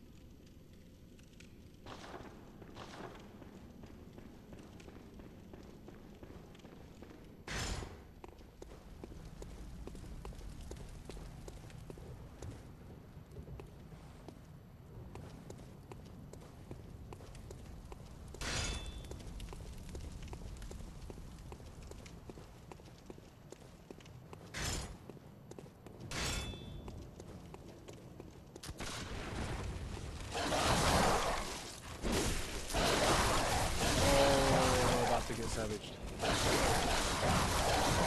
couldn't roll out of the way.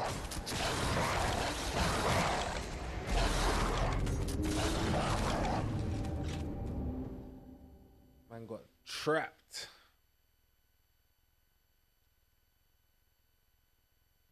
I didn't even know there were 2 dogs. I thought I was only one.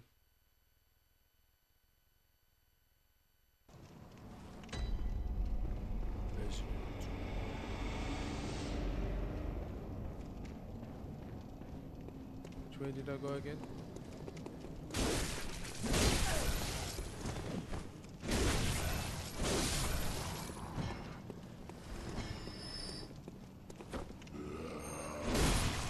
Shut up.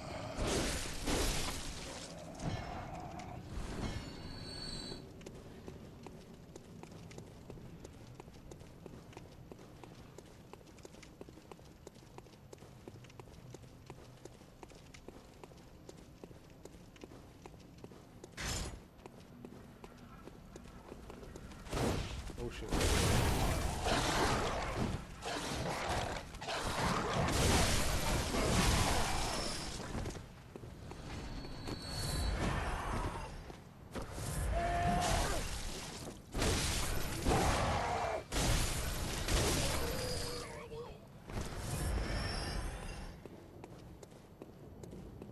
Why is his eyes glowing so deep?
Roll out.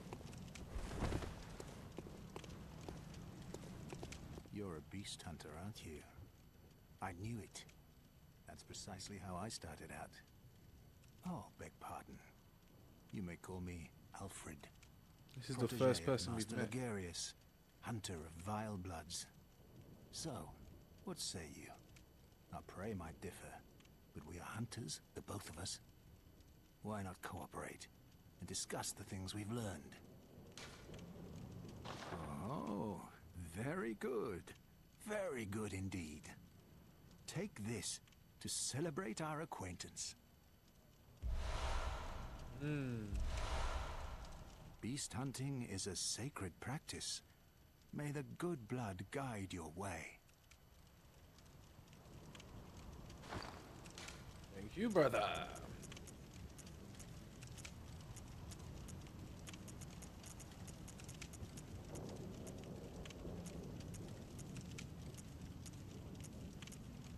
Notice me, senpai. There must be oodles for us to share. Go on. Just tell me what piques your interest. This is a lore dump. Byrgenwerth is an old place of learning, and the Tomb of the Gods, carved out below Yharnam, should be familiar to every hunter. Well, once a group of young Byrgenwerth scholars discovered a holy medium deep within the tomb. This led to the founding of the Healing Church and the establishment of blood healing. In this sense, everything sacred in Yharnam can be traced back to Byrgenwerth. But today, the college lies deep within a tangled wood, abandoned and decrepit. And furthermore, the Healing Church has declared Byrgenwerth forbidden ground. It's unclear how many of its scholars remain alive, but only they know the password that allows passage through the gate. As you know, the Healing Church is the fountainhead of blood healing. Well, I'm a simple hunter, quite unfamiliar with the ins and outs of the institution, but I have heard that the holy medium of blood healing is venerated in the main cathedral, and that counselors of the old church reside in the high stratum of the cathedral ward. If you seek blood healing, and the church is willing, you should pay them a visit. I bid you farewell. It has been a pleasure. May the good blood guide your way. So we've got a new brother. I don't remember what his name is. I don't know if that's relevant. But he gave us something. And when we can figure out what that is, we're going to use it. Pray.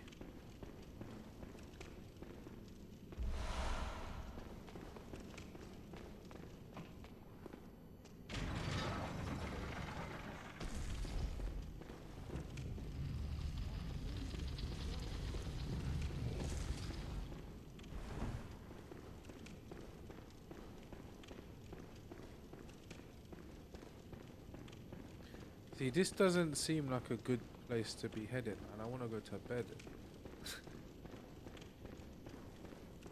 See, it's a, oh, okay, I was about to say. Yeah, see, come on, we're going deeper dark into a dungeon now.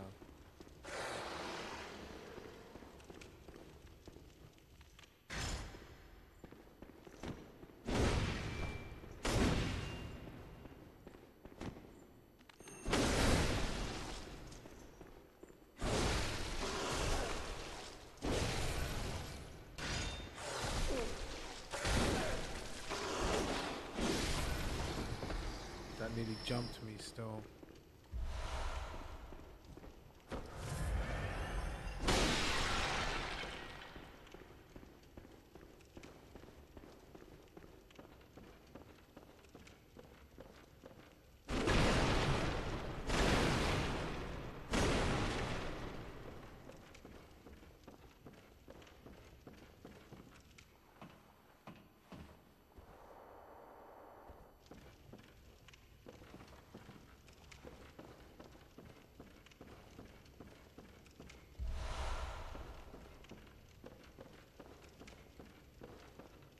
Antidote.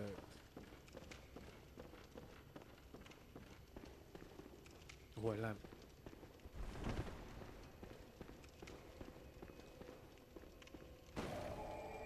Alright, we're gonna explore around here and then we can wind down.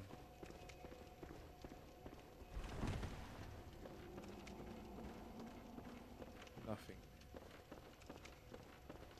I feel like I missed a bit upstairs though. Let's just double check.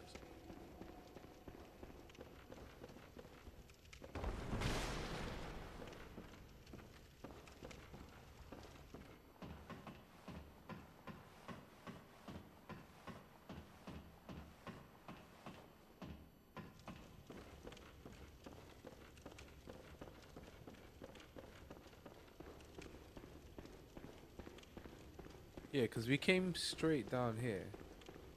But is everything upstairs explored?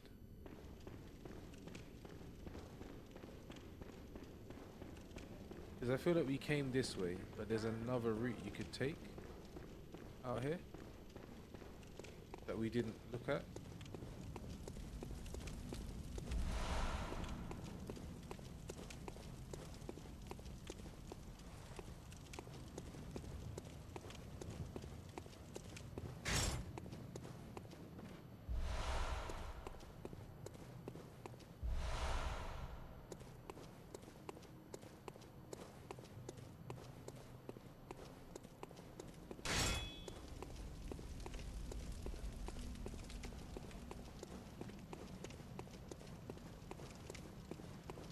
Bergenworth.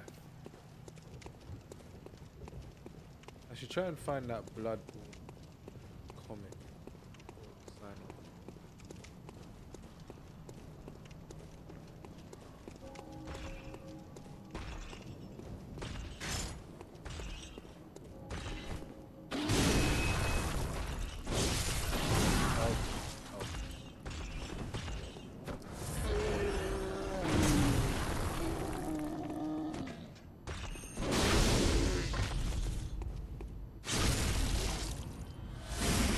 Give me your soul.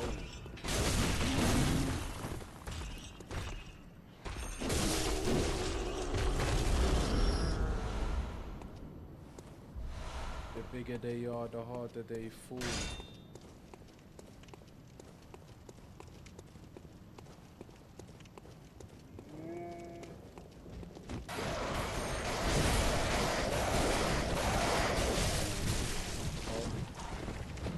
It's two of them. Oh, two of them.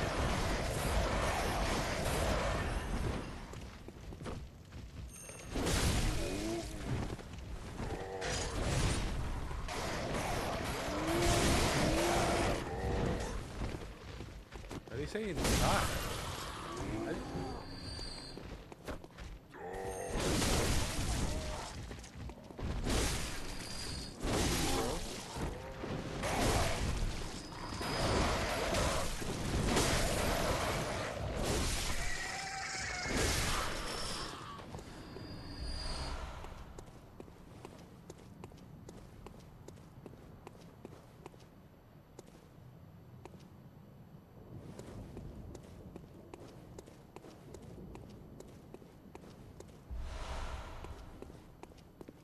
Monocular.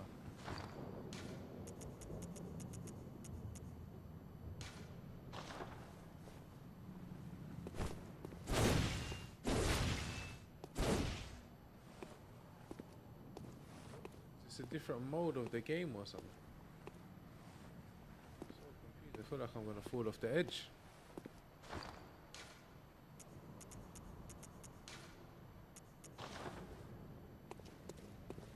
That seems very inefficient. What is that? Okay.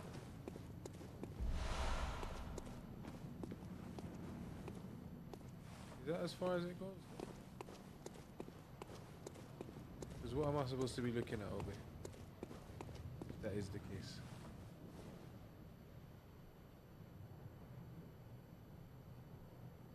I can't even see past my own axe.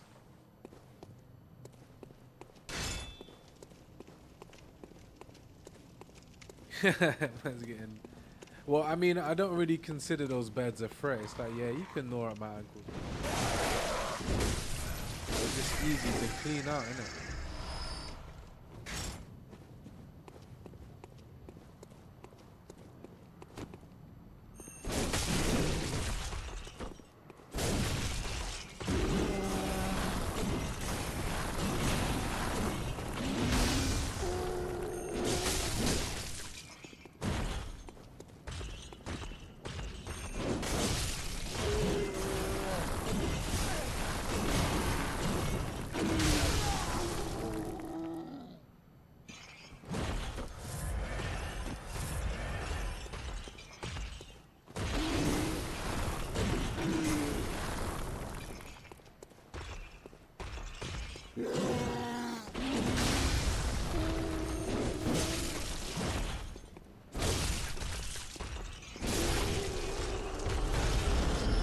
You're a big man.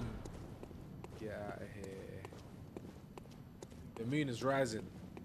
Live-o. We should look at the moon.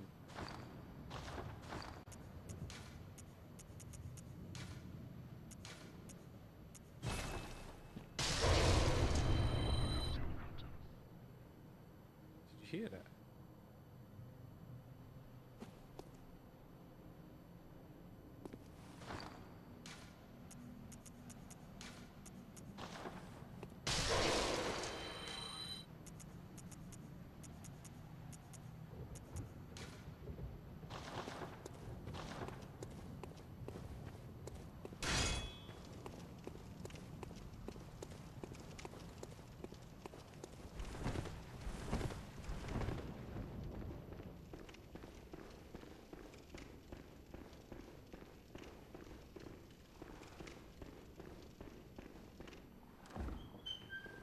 Chest.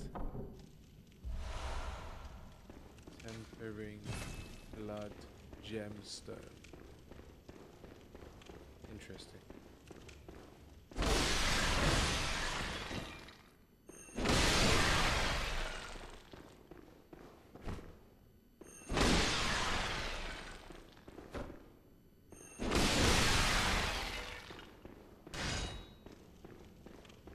Just to make sure that they remember that we was here.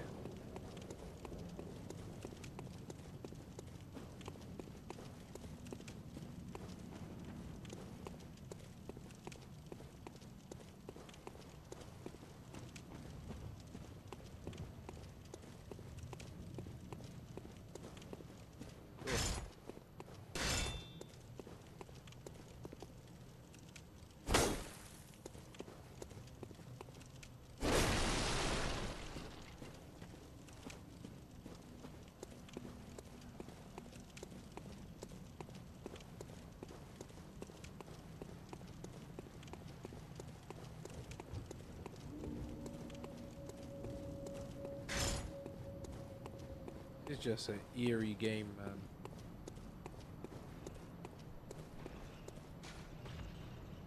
Only a special emblem opens the gate.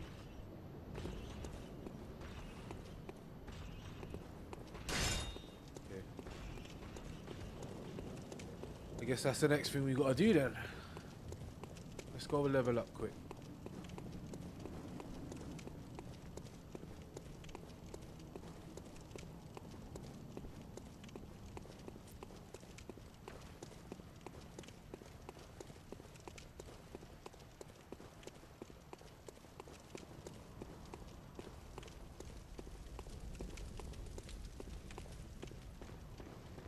It's a random fact, yeah. Well, it's not a random fact, but it's something I was thinking about earlier, kind of in reference to the video stuff that we was talking about earlier. One thing that I think is super interesting is to be a good camera operator in a live environment where there are loads of crowds. You really need to have good social skills and to be able to understand social cues from people, because a lot of people don't want to be recorded, and that's totally fair. They're entitled to, even if they're in a live venue, not necessarily want to be front and center on camera. But it's knowing how to manage that, because sometimes you can't avoid Like you just can't avoid people or putting them on, not necessarily putting them on camera, but you can't necessarily avoid things. But knowing how to reframe and move is definitely something that is easily or better informed by having a good understanding of social cues and just being able to pick up on vibes in certain environments. Because I've noticed that sometimes people have no clue. And a lot of the times, let's say for an example, the venue's kind of empty. You're going to be trying to just shoot the people that are there, but there's a way to, what you try to do by shooting the people that are there, is to try to make it look like it's full up. But sometimes to get those types of shots, you just have to do some weird stuff. And maybe sort of focus on individuals, for an example. But there's a really good way to do that, and I think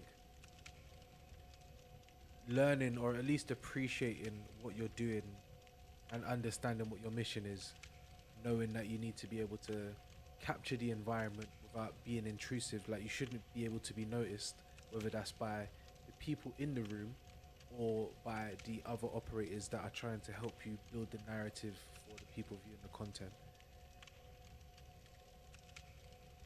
There's a lot of things that go into that, but I definitely think, yeah, knowing how to communicate with your environment is super important, and obviously the people in that environment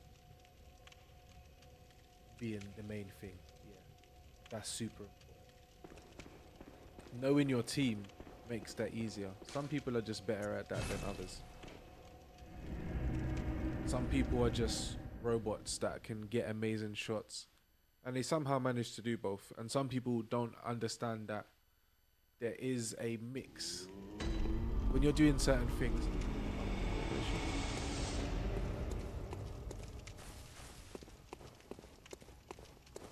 Oh, there she is. Welcome Yeah, when you're home, doing good hunter. certain shoots, What is it you desire? it isn't just about the content that you're making that's getting online. It's about both. Finding that mix is quite hard. Some people don't Very care. Well. Let the echoes become your strength. Let me stand close. Shut Now your shut your eyes. eyes. Yeah, she's channeling the chakra. Alright, somebody else choose. What are we leveling up? I'm gonna stay on for another 15 minutes.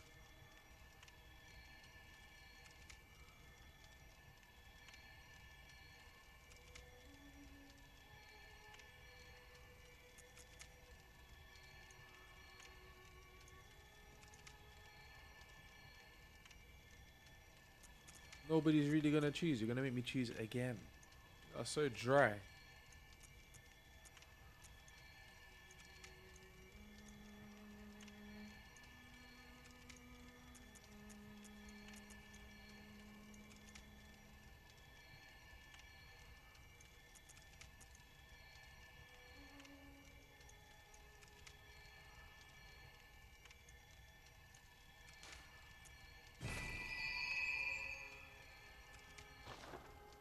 Sometimes I feel that it might be a hindrance Over to build a time, balanced countless hunters character. have visited this dream.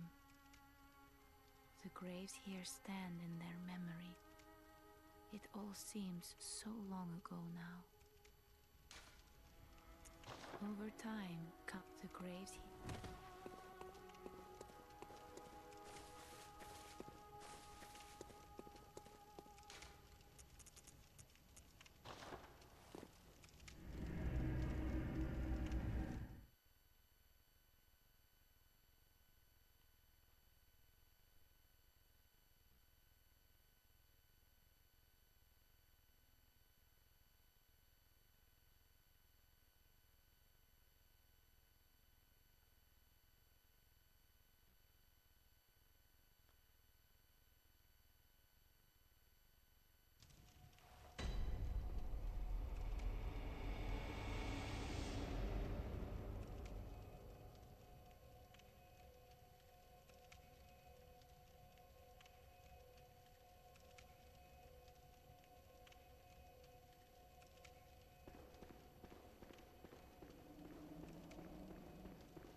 Town is long abandoned. Hunters not wanted here. Yeah. Let me in.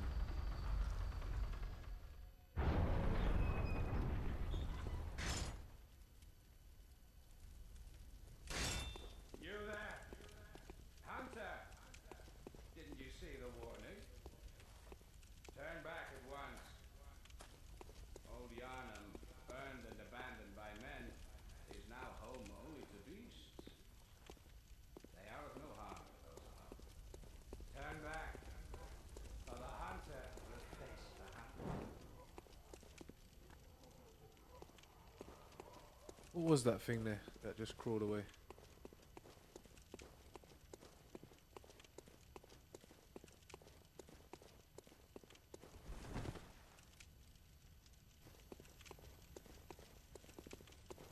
Something crammed under here.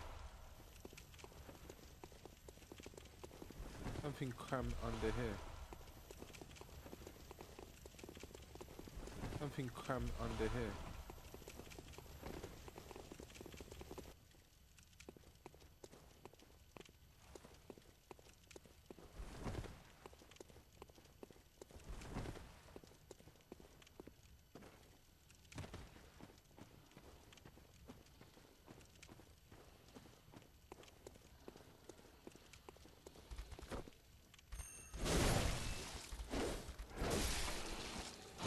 Oh shit.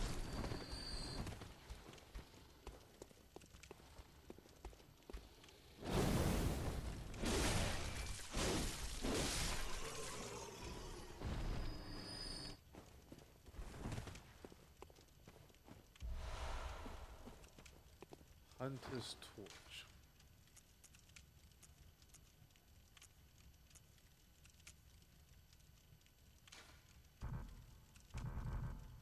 What? Why can't I use this?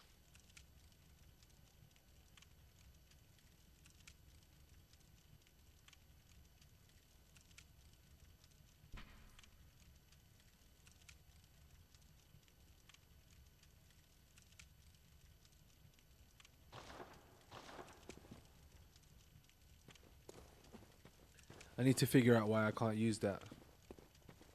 Not being able to use weapons is not based.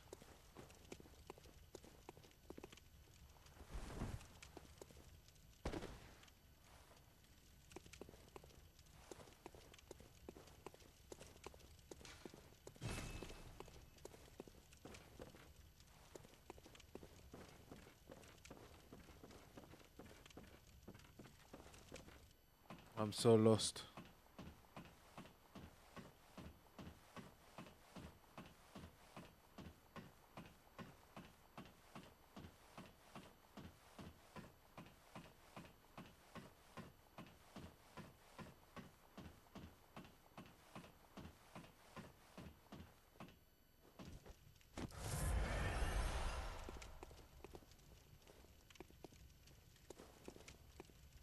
Okay, we're back up at the top.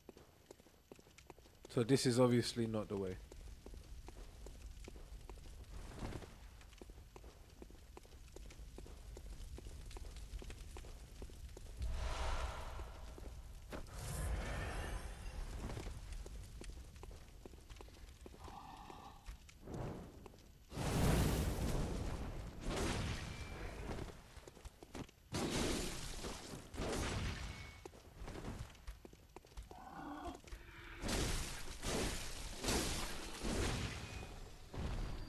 Who thinks up these creatures, man?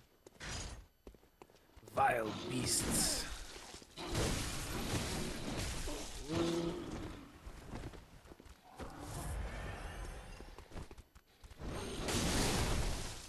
These guys are trying to gang up on me still. Why for that?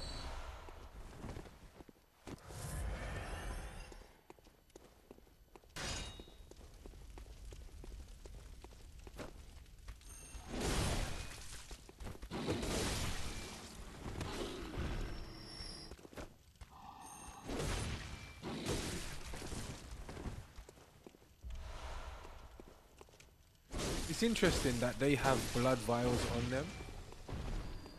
So So are they just like really far gone normal dons?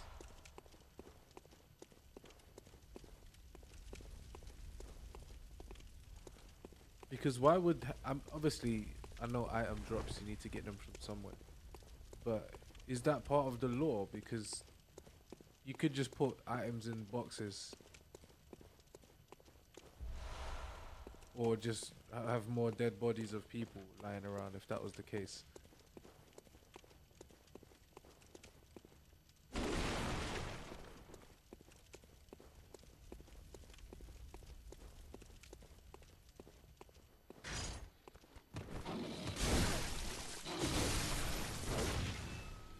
You are a skilled hunter, adept, merciless. I've cut with blood.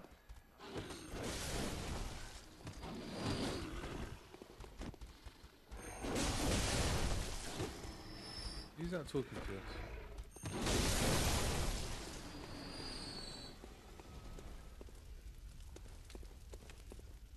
Oh, there's someone up on top of that building.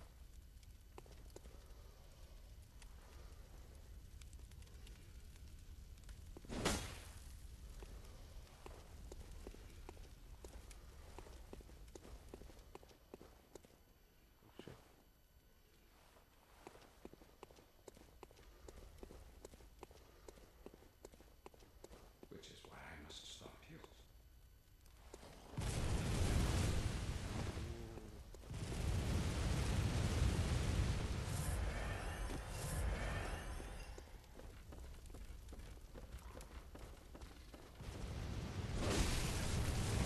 How is he reaching me in the building? That's wild.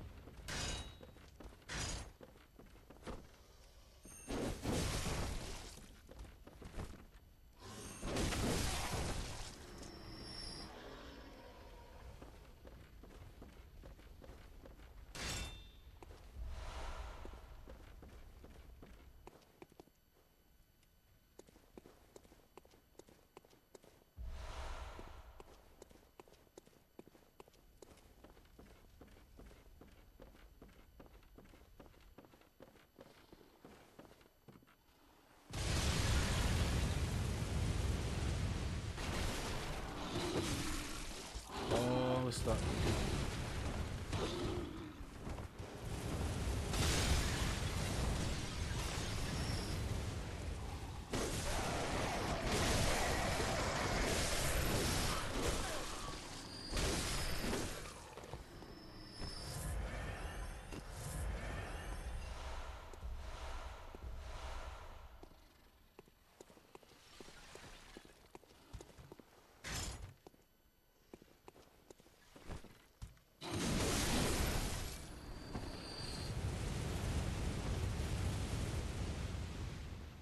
This guy is hailing it down.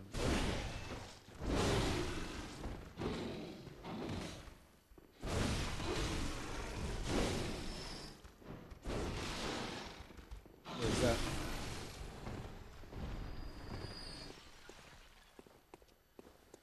Oh, that scared me.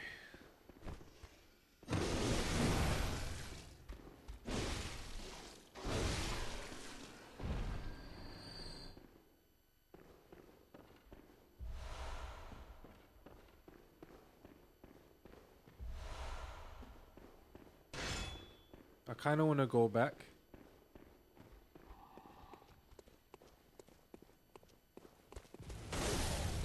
Oh my days.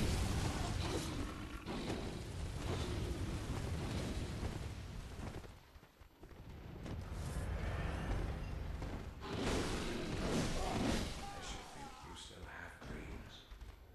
Well, next time you dream, give some thought. I think that's the perfect time to call it.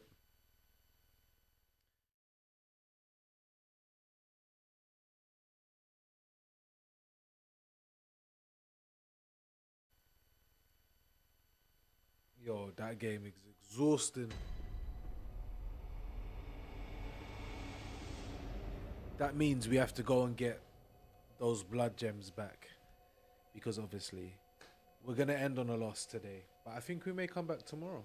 Spend some time on the stream again. Make a bit more progression. I don't know what you guys think. I had a good time. I had a good time today. Got a nice, good 2 hours out. Obviously, once we get more into the swing of things, work out the pattern a bit better, and I get a bit smoother with my planning, we'll be spending much more time together online. But again, thank you for coming. I appreciate you guys to no end, and I really hope that we can continue to make a great bit of content going forward. Yeah, we got to speak about some of the workshop stuff in the beginning. Got to go over some basic ideas. Again, like, we're kind of thinking about this from an outside perspective. It's not really a lesson. We're just kind of looking at it from a vantage point, trying to learn little things. I think the main takeaway from today, which is a thing, that we could take into other areas of our life, is we have to learn to better focus on our external environment. Pick up on social cues, which I know I'm not that good at, but I know that it's super useful. And when we're shooting, use those things to make sure we're getting the best content that we can. Super important.